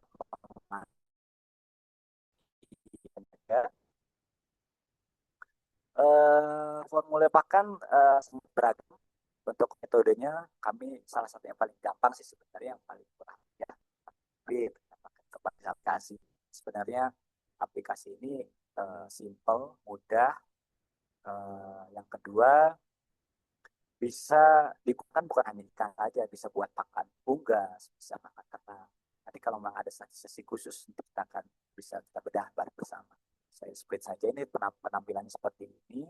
Penampilannya bagi yang sudah terbiasa WinFit mungkin mudah, karena akan mudah kita sampai kita tahu nanti di akhir bagaimana pakannya sudah kita jadi, harganya berapa per kilonya atau per pesaknya jatuhnya berapa. Kita mempermudah kualitasnya, nanti larinya berapa, proteinnya berapa, lemaknya berapa, jadi akan terlihat semua. Contoh seperti ini, misalnya contoh sekali misalnya untuk pakan misalnya pakan patin nih, untuk pembesaran kita nggak mau yang proteinnya terlalu tinggi misalnya. Nah, kita lihat secara formulasi ternyata kurang lebih nanti proteinnya 29, lemak 12, dengan harga pakan yang bahan baku yang kita sesuaikan, misalnya ada bahan baku ini, harga per kilonya berbasis formula misalnya cuma 5.300.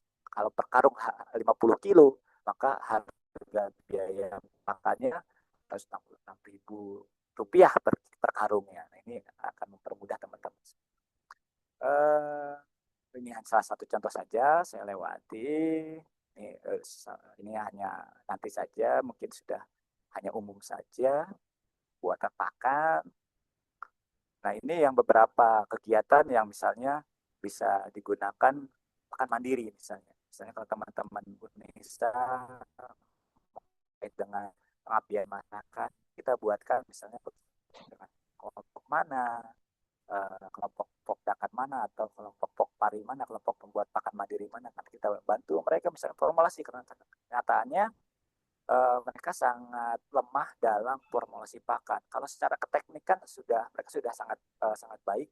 Bahkan beberapa kita coba, misalnya di sini udah produksi pakan apung, misalnya bisa produksi pakan apung seperti ini.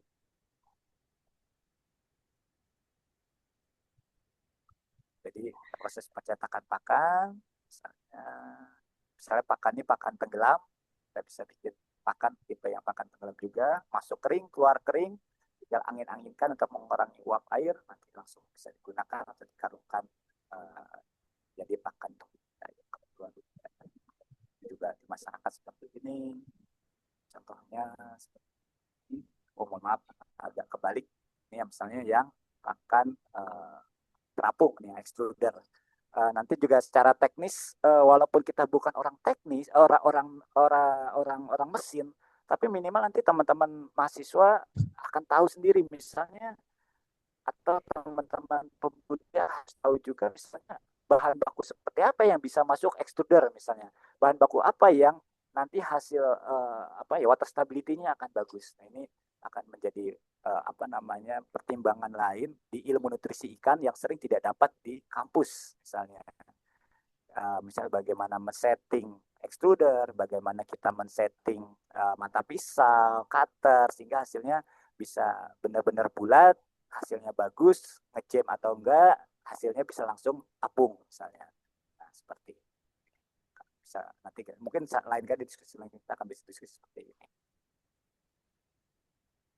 Nah, ini penyimpanan. Terakhir mungkin saya menyentuh sedikit karena nutrisi ikan juga ada sedikit mengenai manajemen pemberian pakan. Yang jelas, manajemen pemberian pakan yang salah akan mengakibatkan kerugian dalam usaha budidaya. Nah ini banyak hal tanda kutip, manajemen pemberian pakannya bisa manual, bisa secara penggunaan mesin otomatis, demand feeding, atau yang lainnya. Satu hal yang perlu ketahui, terutama teman-teman mahasiswa, jangan lupa biologi dasar ikan. Jangan lupa fisiologi ikan, nanti belajar. Itu penting. Kelihatannya berat, tapi itu penting. Kenyataan di lapangan nanti penting menjadi teman-teman dasar bagi teman-teman mahasiswa UNESA dalam rangka memahami karakter ikan, terutama dari sisi pakan. Percayalah, yang namanya ilmu fisiologi, biologi, biokimia itu sangat penting nanti ketika teman-teman berhadapan dengan pakan ikan dan pengambilan keputusan di masyarakat. Karena saya yakin teman-teman Indonesia sudah dibekali dengan basicnya yang sangat bagus sehingga nanti ketika pulang atau masuk dunia kerja akan menjadi dasar yang baik buat teman-teman Indonesia. Contoh di kolam kami, misalnya yang paling gampang, ketika lele dibilang lele kan tuh rakus, makan apa saja. Tapi ketika kita bicara industri aquaculture, ketika pemberian pakan sembarangan, itu hasilnya akan rugi. Percaya, rugi. Jadi gak imbang antara pakan yang diberikan dengan panen yang dihasilkan. Makanya ini ada kami sudah membentuk usaha untuk usaha kami, misalnya kami sudah tahu nilai sekian, pakan sekian, panen dalam hari sekian, pada tebar sekian. Kita bisa menjust dan hasilnya tidak meleset dari perkiraan yang sudah kita buat. Mungkin itu saja yang bisa saya berikan Bapak Ibu, rekan-rekan mahasiswa. Mudah-mudahan yang singkat ini bisa bermanfaat dan mudah-mudahan banyak pertanyaan buat diskusi untuk kita semua. Sekian dari saya. Assalamualaikum warahmatullahi wabarakatuh.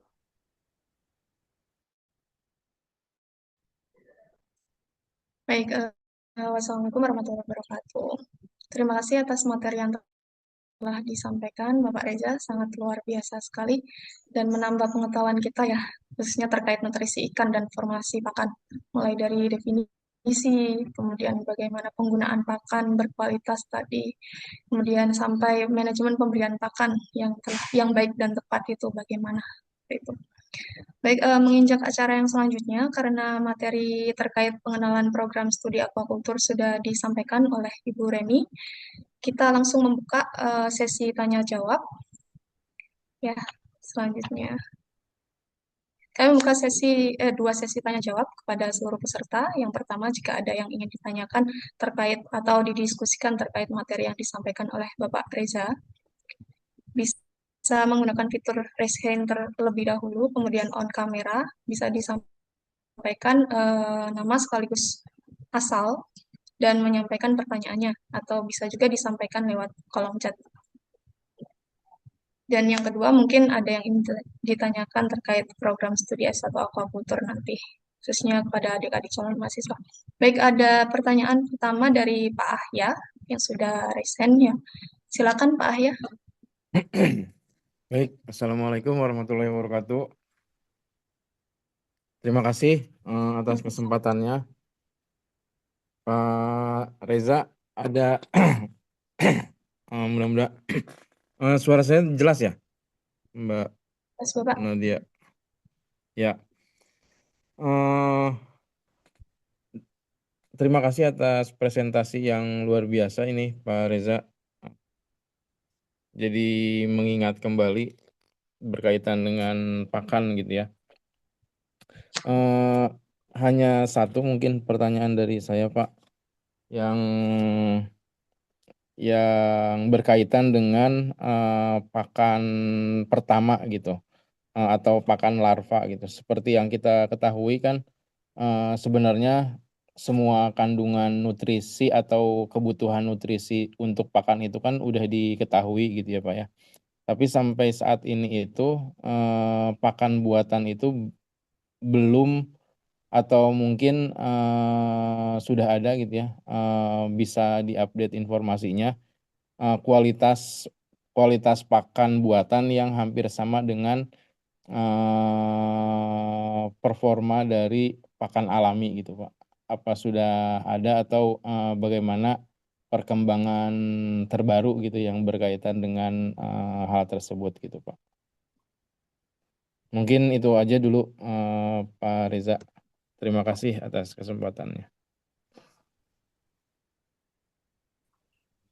Terima kasih. Mungkin bisa langsung dijawab, Pak Reza. Ya, baik, terima kasih Kang Ahya nih yang masih di Jepang. Semoga selalu sehat walafiat di sana. Baik, terkait dengan pakan larva ya, pakan benih dan pakan larva sebenarnya menjadi tantangan tersendiri bagi kita ya di dunia nutrisi ikan. Apalagi ketika pakan buatan yang kita hasilkan harus disandingkan dengan pakan alami. Salahnya ya, yang di sini kita bagaimana face to face melihat pakan buatan yang disesuaikan atau yang mirip dengan pakan alami untuk pakan larva. Untuk di Indonesia sendiri untuk riset pakan larva dan pakan benih memang masih banyak kendala terkait dengan palatabilitas dan atraktabilitas. Jadi kalau teman-teman saya tanpa sebut merek, mungkin ada beberapa pakan di luar sana yang memang sudah didesain dan dibuat sesuai dengan kebutuhan fisiologi ikan. Hanya permasalahannya ketika kita kembali di Indonesia, kita di pasar Indonesia untuk komoditas ikan-ikan tertentu yang mohon maaf harganya masih tanda kutip rupiahnya masih murah gitu. Nah ini jadi permasalahan kembali. Jadi mohon maaf saya sebut ada pakan merek A untuk ikan-ikan laut no problem nggak masalah karena harga jualnya juga nggak masalah. Tetapi ketika dihadapkan pada pakan lele, larva ikan mas, larva lele untuk menggantikan cacing, menggantikan moik atau menjadi tidak sesuai harga pakan yang diberikan dengan harga jual dari beberapa komoditas. Ini jadi permasalahannya ini Kang Ahya. Namun kami juga saat ini di BRIN sedang mengembangkan pakan khusus larva pengganti cacing. Jadi kita bermain di beberapa enzimatis, terusnya kita padukan dengan peningkatan kualitas beberapa bahan baku, penggunaan beberapa jenis atraktan, sehingga kita bisa memperoleh pakan pengganti cacing untuk usaha budidaya, tanda kutip harganya yang terjangkau lah untuk komoditas beberapa komoditas air tawar.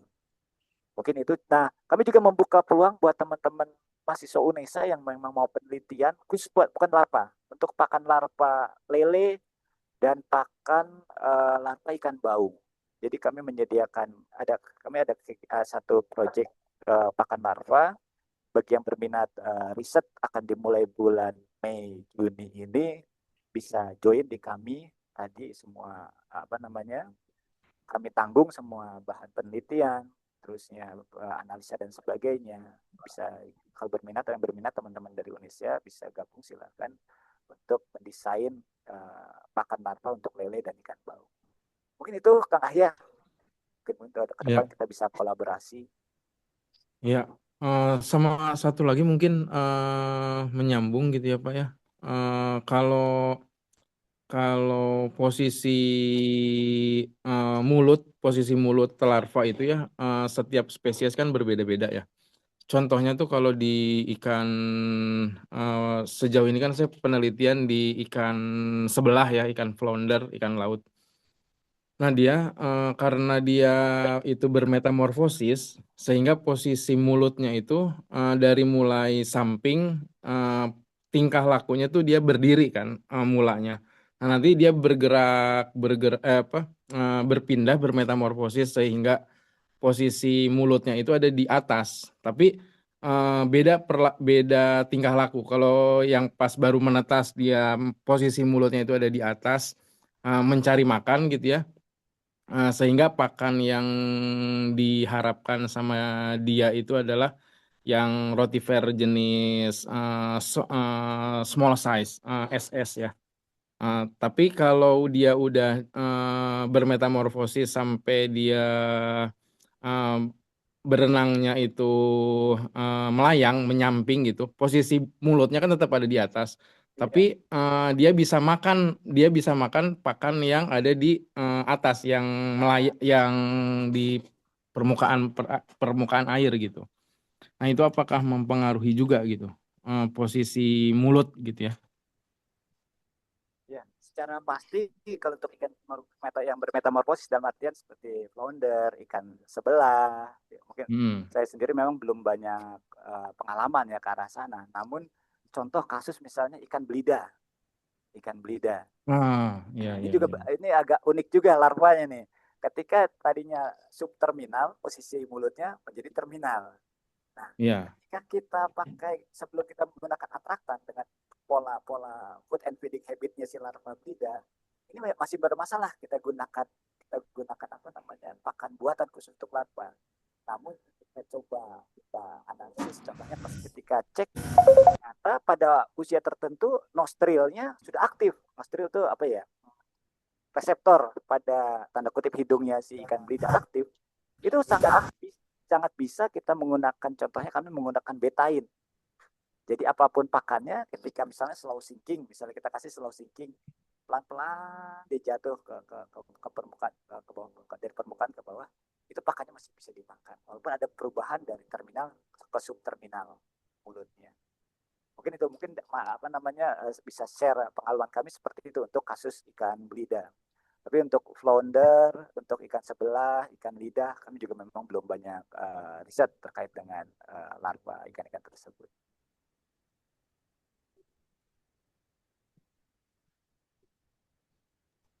Baik, sangat menarik berarti ya Pak Udin ya untuk ikan-ikan yang posisi mulut larvanya itu bermetamorfosis Ya, sekaligus sama tadi ada reseptornya gitu. Kalau saya di sini tuh mencoba atraktannya dengan menggunakan cahaya gitu. Tapi kalau menggunakan cahaya karena pakan alami yang kita kasih gitu ya. Jadi pakan alamnya juga ikut ke cahaya gitu. Dan ikannya tuh malah nambah stres kan. Ditandai dengan white spot gitu.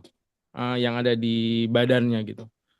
Baik, terima kasih Pak Reza. sama Nanti Pak ya, persis kita pakai cahaya juga kejadiannya ketika kita pakai moina, kita pakai cahaya, si moina juga ikut kena cahaya kan dia, karena itu iya, masalah iya di situ. itu.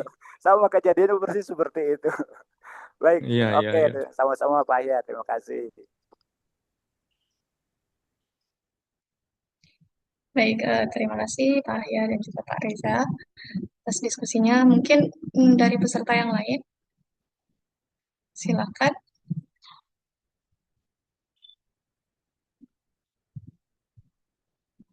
Bisa juga disampaikan di lewat kolom chat.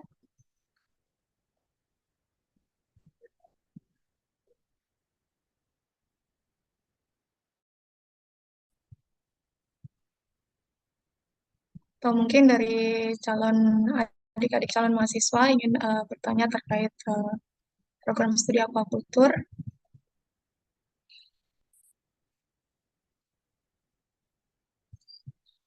Sembari menunggu pertanyaan, nih selingan Baik. saja, izin ya Ibu Reni. Mungkin mahasiswa-mahasiswa banyak yang berminat dengan PKM ya, biasanya kan masih ada yang PKM ya. Sebenarnya ada ide-ide menarik sebenarnya penggunaan judul-judul ya tematik PKM. Nah, ya, betul Pak. Boleh Ya, di-spill Pak. kemarin kebetulan kami membimbing beberapa tim, bukan hanya PKM ya, tapi juga bisa kita lolos ke apa namanya Korean inovatif innovation di Korea. Contohnya ini hanya ide-ide kecil sebenarnya, ide-ide yang dari masyarakat apa yang ada tapi menarik. Contohnya gini, kan kita biasa sekarang anak-anak sering nongkrong di kafe kan ya, sekarang banyak nongkrong di kafe itu. Nah, ternyata ampas kopi itu daripada dibuang sembarangan bisa menjadi bahan khusus yang digunakan sebagai pakan fungsional pada ikan. Nah, itu dia. Ini menarik sebenarnya. Contoh kami ternyata tembus juara 3 di Korean Innovative Competition. Modalnya cuma kita menggunakan limbah kopi dari kafe, kita bikin biochar kita masukkan dalam pakan sehingga pakannya jadi apa ya bisa menyerap racun, bisa menekan beberapa jenis tanda kutip meningkatkan daya tahan tubuh gitu. Ada hal yang sederhana yang simple. kita nongkrong di kafe ternyata itu bisa jadi juara PKM gitu. Ini mungkin buat teman-teman maksudnya jangan pakai kacamata kuda. Kita bisa biasa lihat dari banyak hal. PKM itu walaupun kita aquaculture, kita bisa sumber kita bisa bermacam-macam bisa kita gunakan. Contoh misalnya kalau dari sisi lingkungan ya, bagaimana kita memanfaatkan daun eceng gondok yang ada di perairan umum, kita olah, kita cari enzimnya aja, kita main di enzim, jadikan mereka bahan pakan yang bisa digunakan oleh ikan-ikan tertentu. Misalnya. Ini juga jadi menarik tema lingkungan untuk pakan ikan. Ini share saja terkait tematik PKM.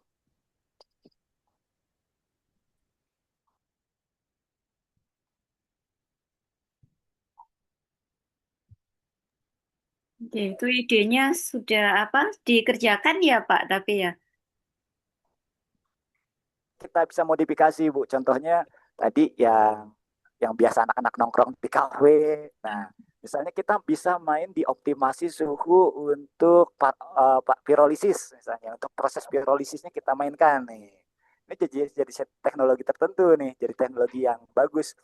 Contoh yang bahannya bisa kita ganti dengan bahan yang lain misalnya.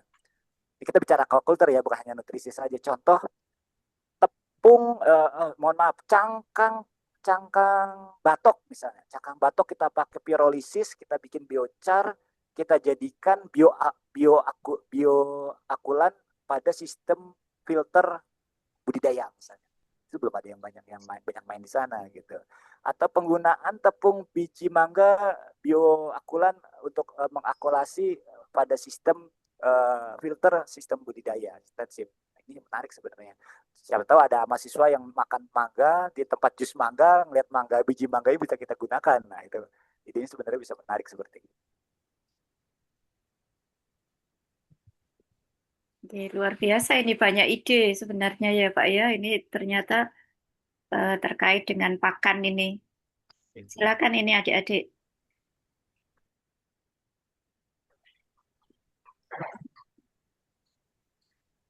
Jadi buat teman-teman mahasiswa jangan patah arang, jangan patah semangat. Idenya banyak kalau buat PKM, banyak sekali.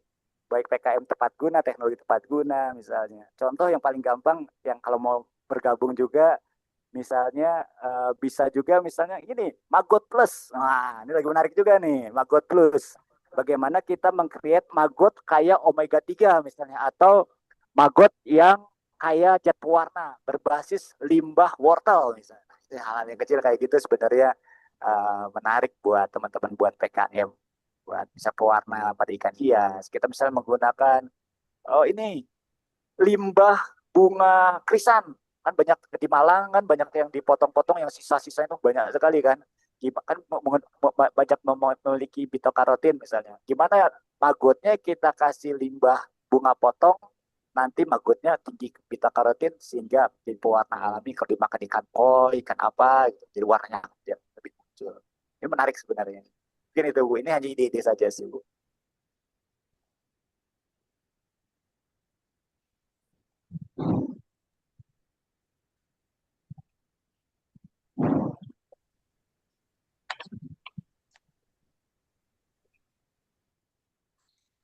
Baik, terima kasih Bapak.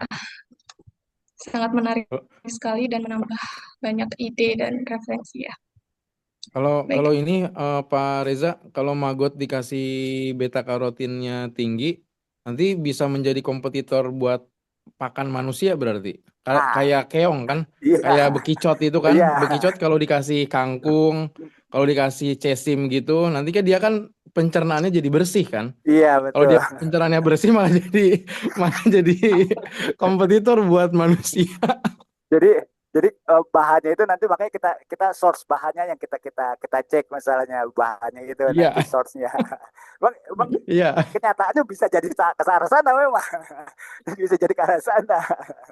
Kompetitor saya nanti Pak ya.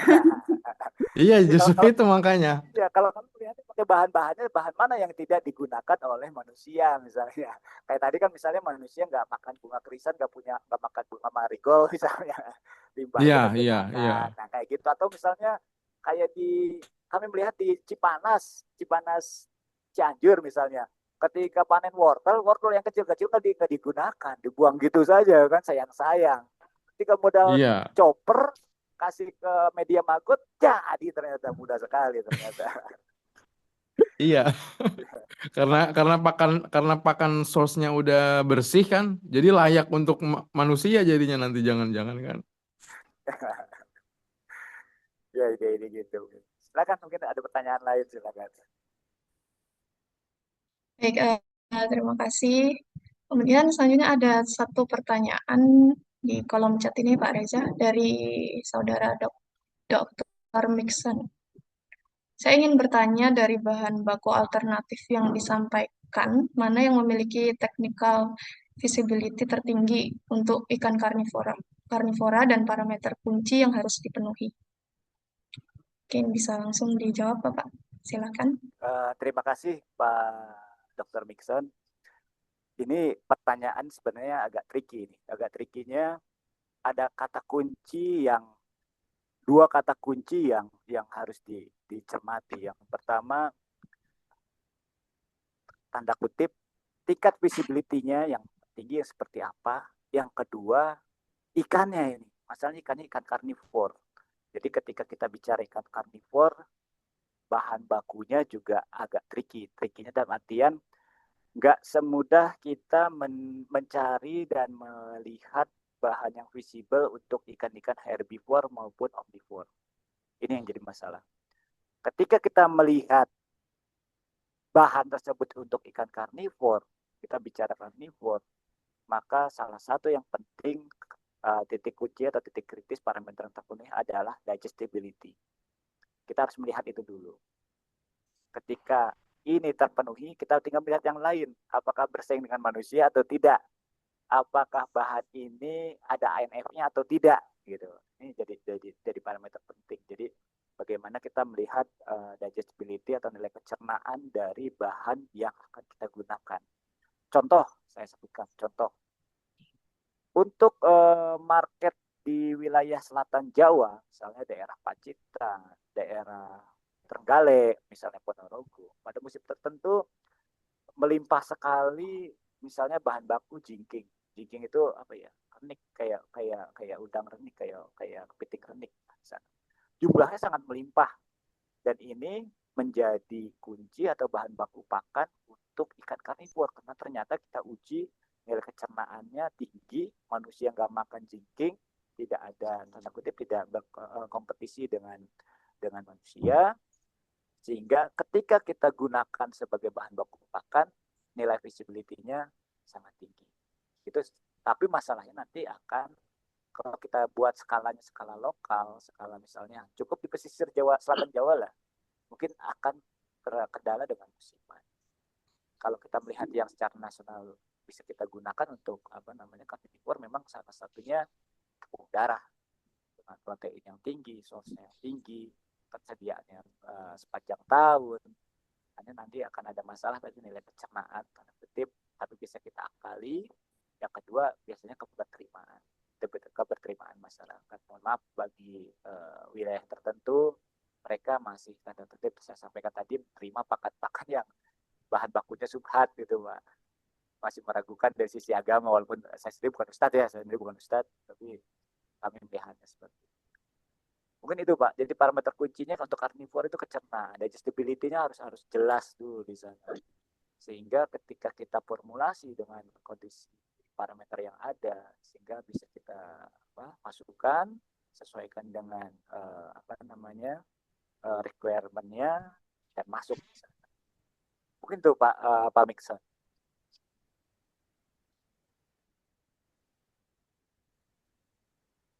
Baik, apakah ada tanggapan Bapak Mixon?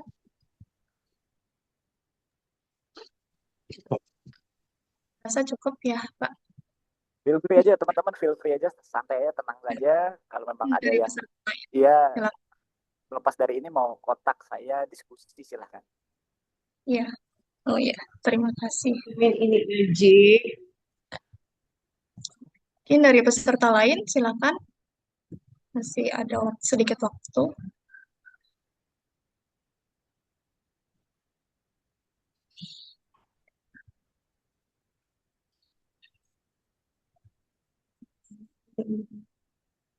Baik, jika tidak ada, mungkin bisa dari saya ya Pak. Pak Agung. Pak Agung Resen. Oke, silakan Bapak. Terima kasih kesempatannya. Eh, Bang Udin mungkin masih lupa atau ingat dulu ketemu pertama di Cijeruk. Betul, betul. Alhamdulillah, terima kasih materi yang luar biasa. Eh, Terkait tadi materinya ya, karena saya juga sama mungkin dengan Bang Udin, selain di UNESA juga apa ya, kecil-kecil merintis. Namun Bang Udin ikan lele, saya ikan hias, ikan koi gitu ya.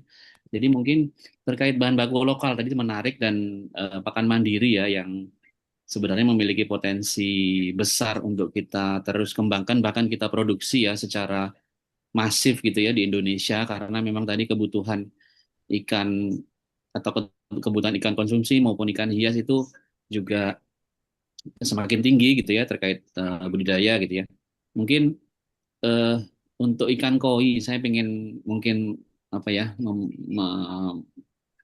apa ya memberikan pertanyaan mungkin dari pengalaman Bang Udin kira-kira dari bahan baku lokal yang apa ya yang cocok untuk ikan-ikan koi itu misalnya dikaitkan dengan kualitas warna itu kira-kira apa ya Nana? Atau mungkin nanti kita bisa kerjasama untuk memproduksi pakan ikan koi.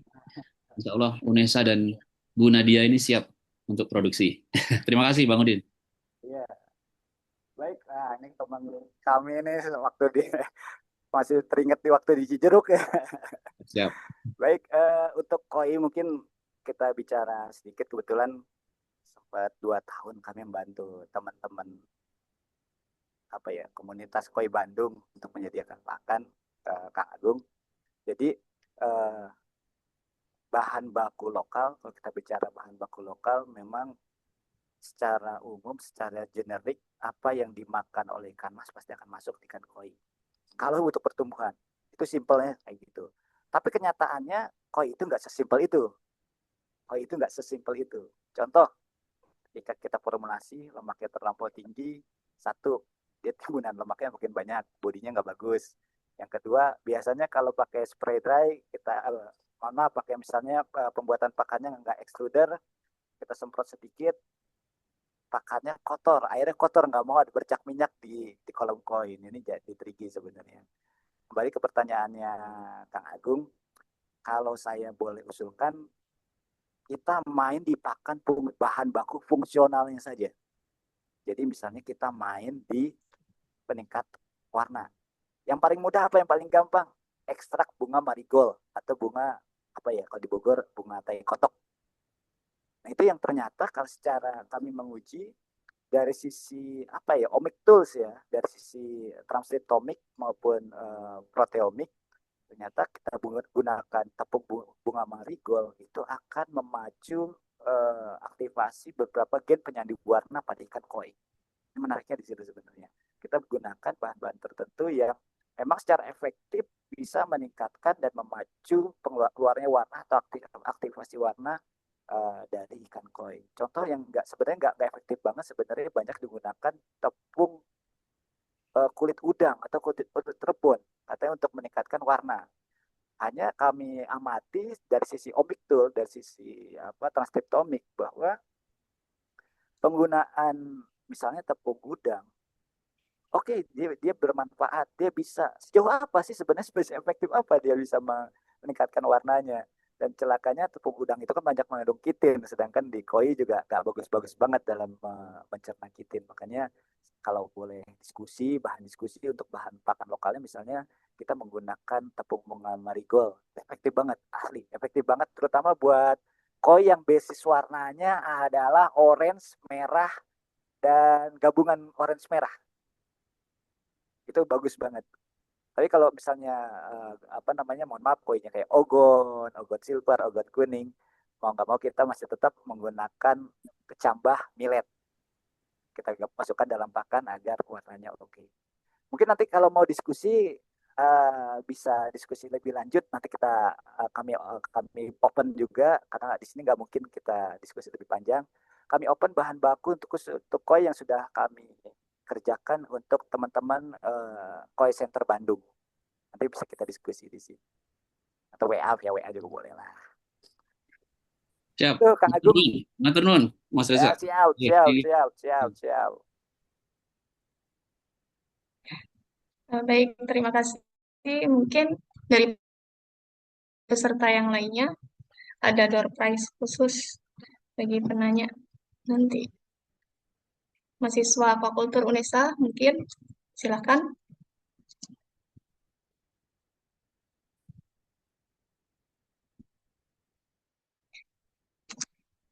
Yang tertarik di bidang pakan, nutrisi ikan, dan formulasi pakan, mumpung ada ahlinya ya Pak Riza di sini. Iya, satu lagi mungkin takut lupa nih. Dengan Kang Agung kalau memang mau kolaborasi, kebetulan kami ada teman-teman dari Botani Terapan di BRIN. Kami punya beberapa bahan ekstrak dari teman-teman botani Terapan di BRIN. Kalau memang mau kolaborasi untuk ikan koi, potensial menjadi paten ya. Potensial menjadi paten kita bisa gunakan sebagai suplemen untuk pakan koi. Kita coba saja kita mainkan dosis jenis dan dosisnya. Nanti bahan ekstraknya bisa saya ambilkan dari teman-teman di Botani Terapan, teman-teman di sana. Nanti kita coba cobakan di koi. Misalnya kalau teman-teman dengan UNESA dapat yang terbaik kan lumayan buat paten bersama kan. Siap. Karena memang ini sembari juga proses ongoing riset ya. Karena saya lagi sembari ongoing S3 juga ya. Jadi lagi ngembangkan dari sisi pewarisan ikan koi kohaku, terutama jenis yang kohaku yang merah putih itu dari sisi genetik dan pewarisan fenotipnya. Nah, nanti kemungkinan bisa kolaborasi di sisi manipulasi pakan untuk melanjutkan terkait intensitas warna, kualitas, dan sebagainya. Oke, siap. Bang Udin, nanti kita diskusi secara terpisah. Oke, Siap.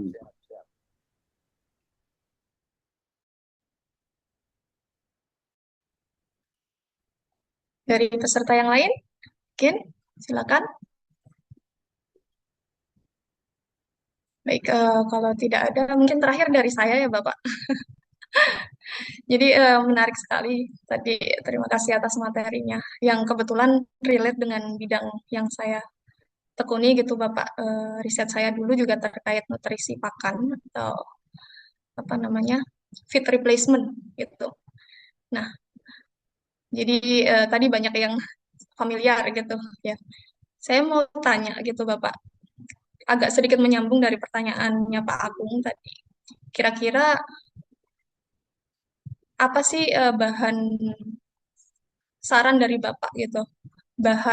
Salah satu bahan yang paling potensial yang bisa menjadi pengganti untuk bahan baku, bahan utama pembuatan pakan seperti fish meal yang kita ketahui harganya yang terus meningkat seperti itu kan Pak, menjadi kendala utama di aquaculture gitu.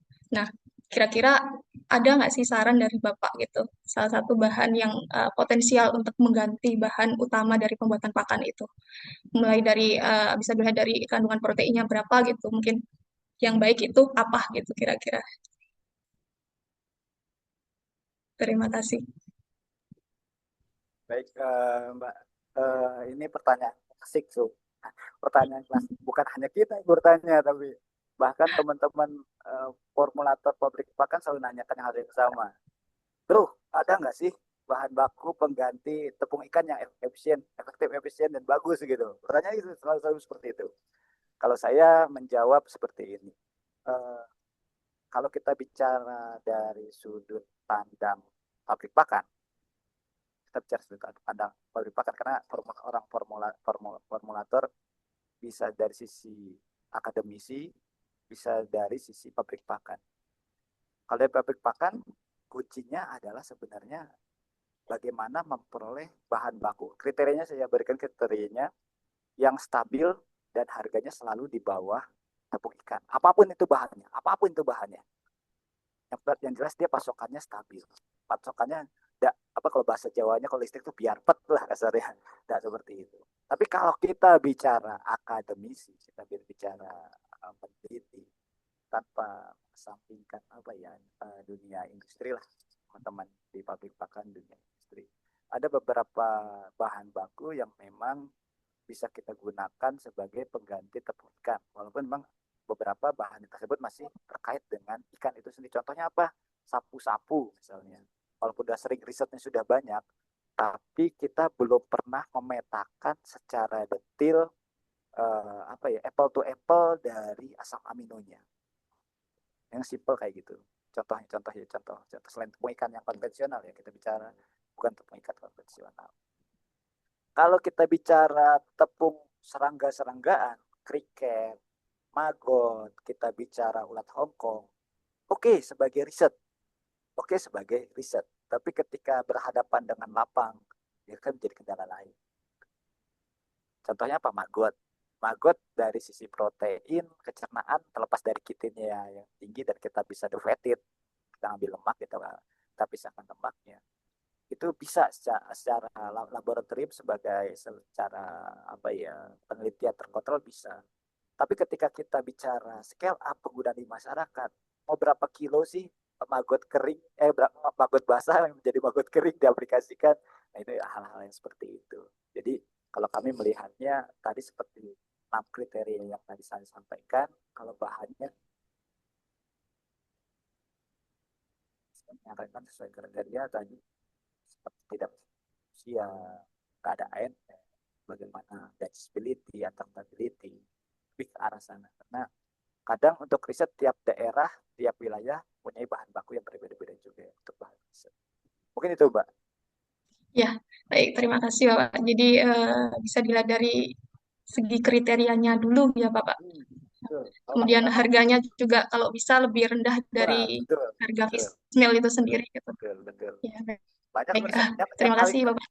seperti kayak tepung bulu aja sebenarnya asal kita bisa bikin enzim kreatin, sebenarnya masuk buat penelitian. Tapi kalau buat secara ekonomi, nah kita kaji ulang. TKT-nya masuk nggak nanti? Paling kita nembus di TKT-nya, risetnya paling TKT 4 dan 5 mentok dari sana. Baik, terima kasih Bapak. Baik, mungkin yang terakhir ada dari Bapak Farid yang sudah raise hand. Silakan Bapak. Terima kasih kepada operator. Suara saya didengar, Mbak ya? Iya, bisa. Iya.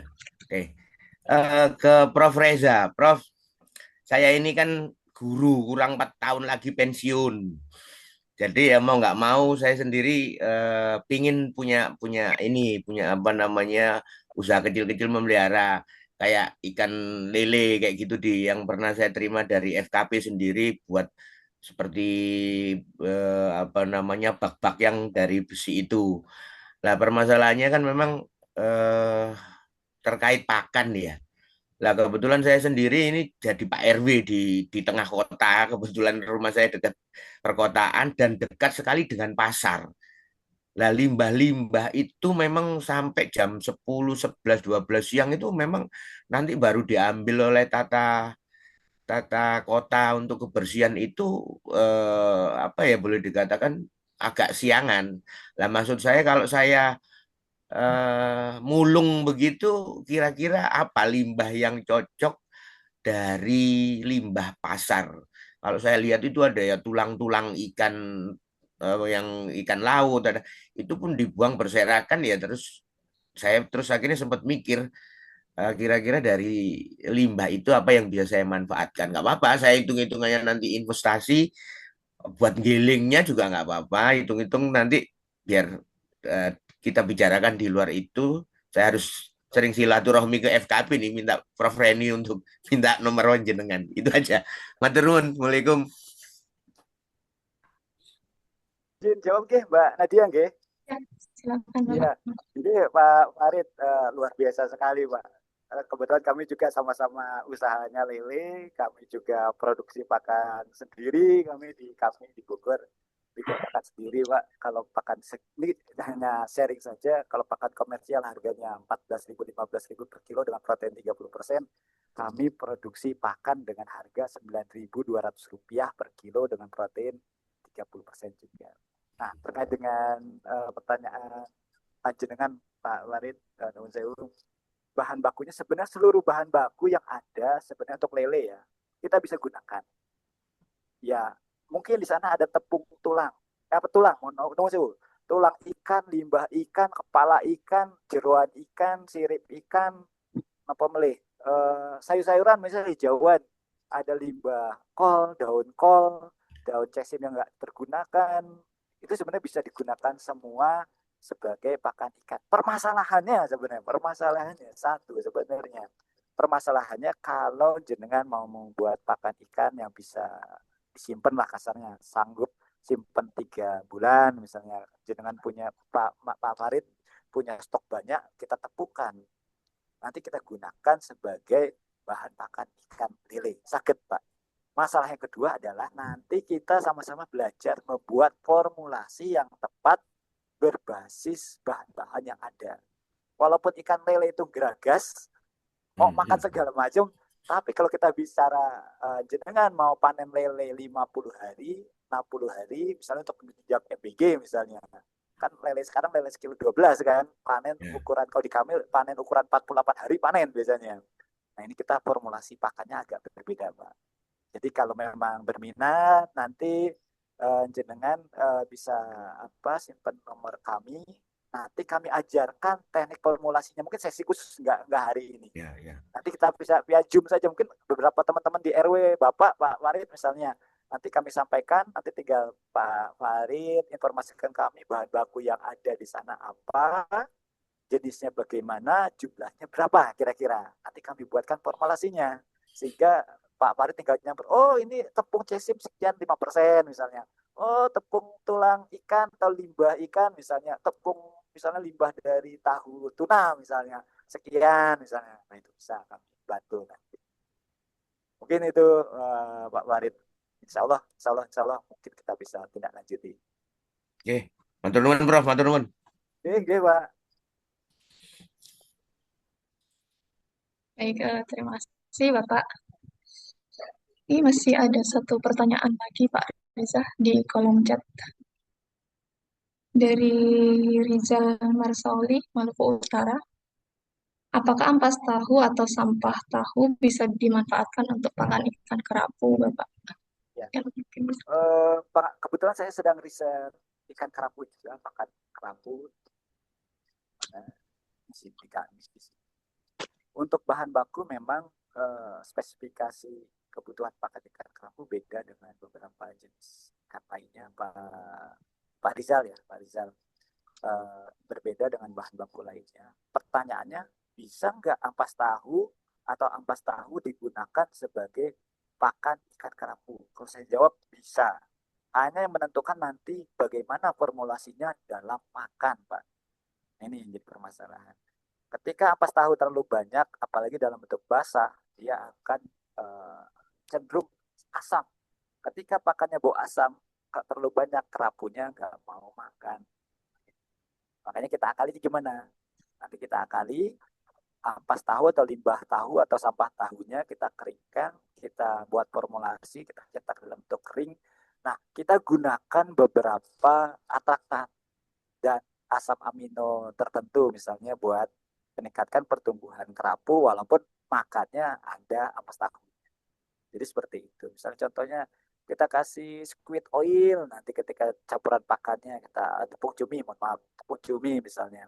Atau tadi misalnya dengan yang Kang Ahya kita bisa gunakan misalnya kalau berbasis atraktan kita tambahkan sedikit betain sehingga si kerapu mau makan ikan pakan yang berbasis dari ampas atau limbah tahu.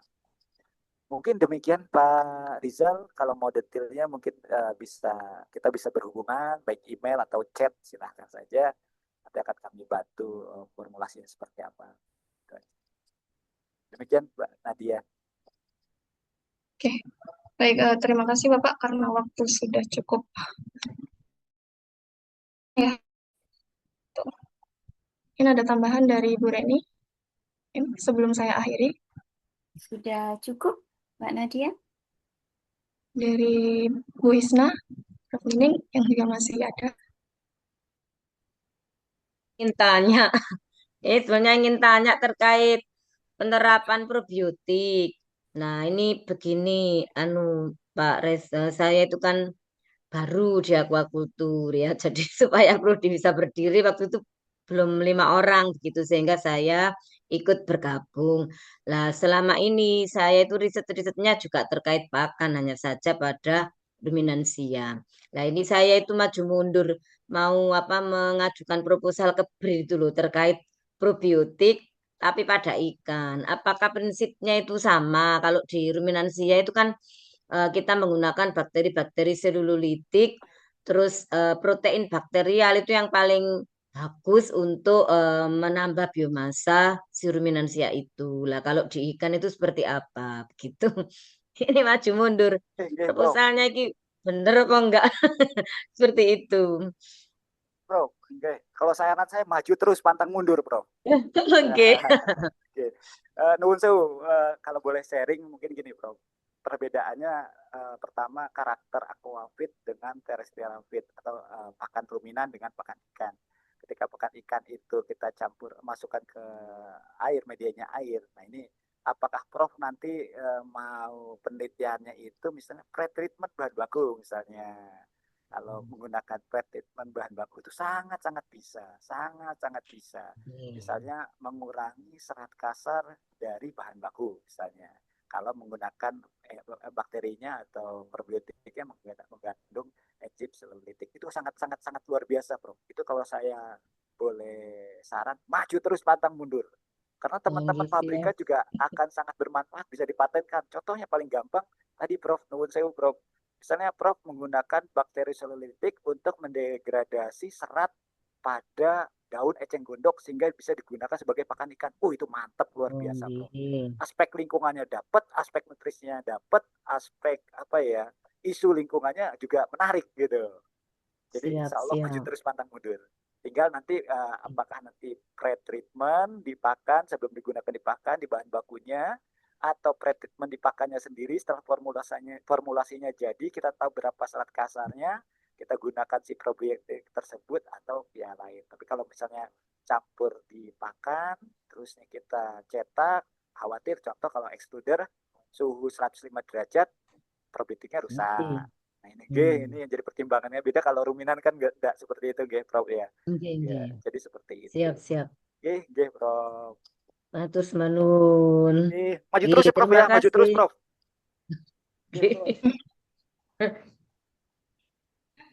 Baik, terima kasih. Mungkin jika sudah tidak ada lagi, saya izin menutup acara.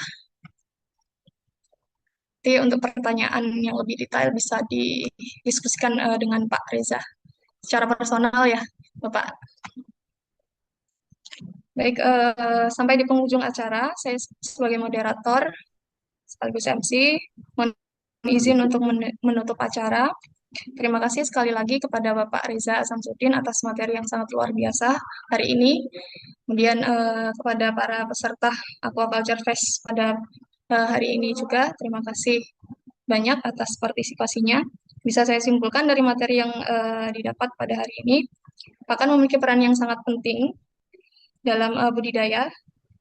Kemudian manajemen pemberian pakan yang tepat dan baik juga akan sangat berpengaruh terhadap produksi perikanan. Semoga tidak cukup sampai di sini ya Pak, nanti bisa berkolaborasi di kemudian hari juga. Saya sebagai moderator pamit undur diri, terima kasih. Mohon maaf apabila ada salah dan kurang dan juga lebihnya. Saya akhiri, wassalamualaikum warahmatullahi wabarakatuh. Waalaikumsalam.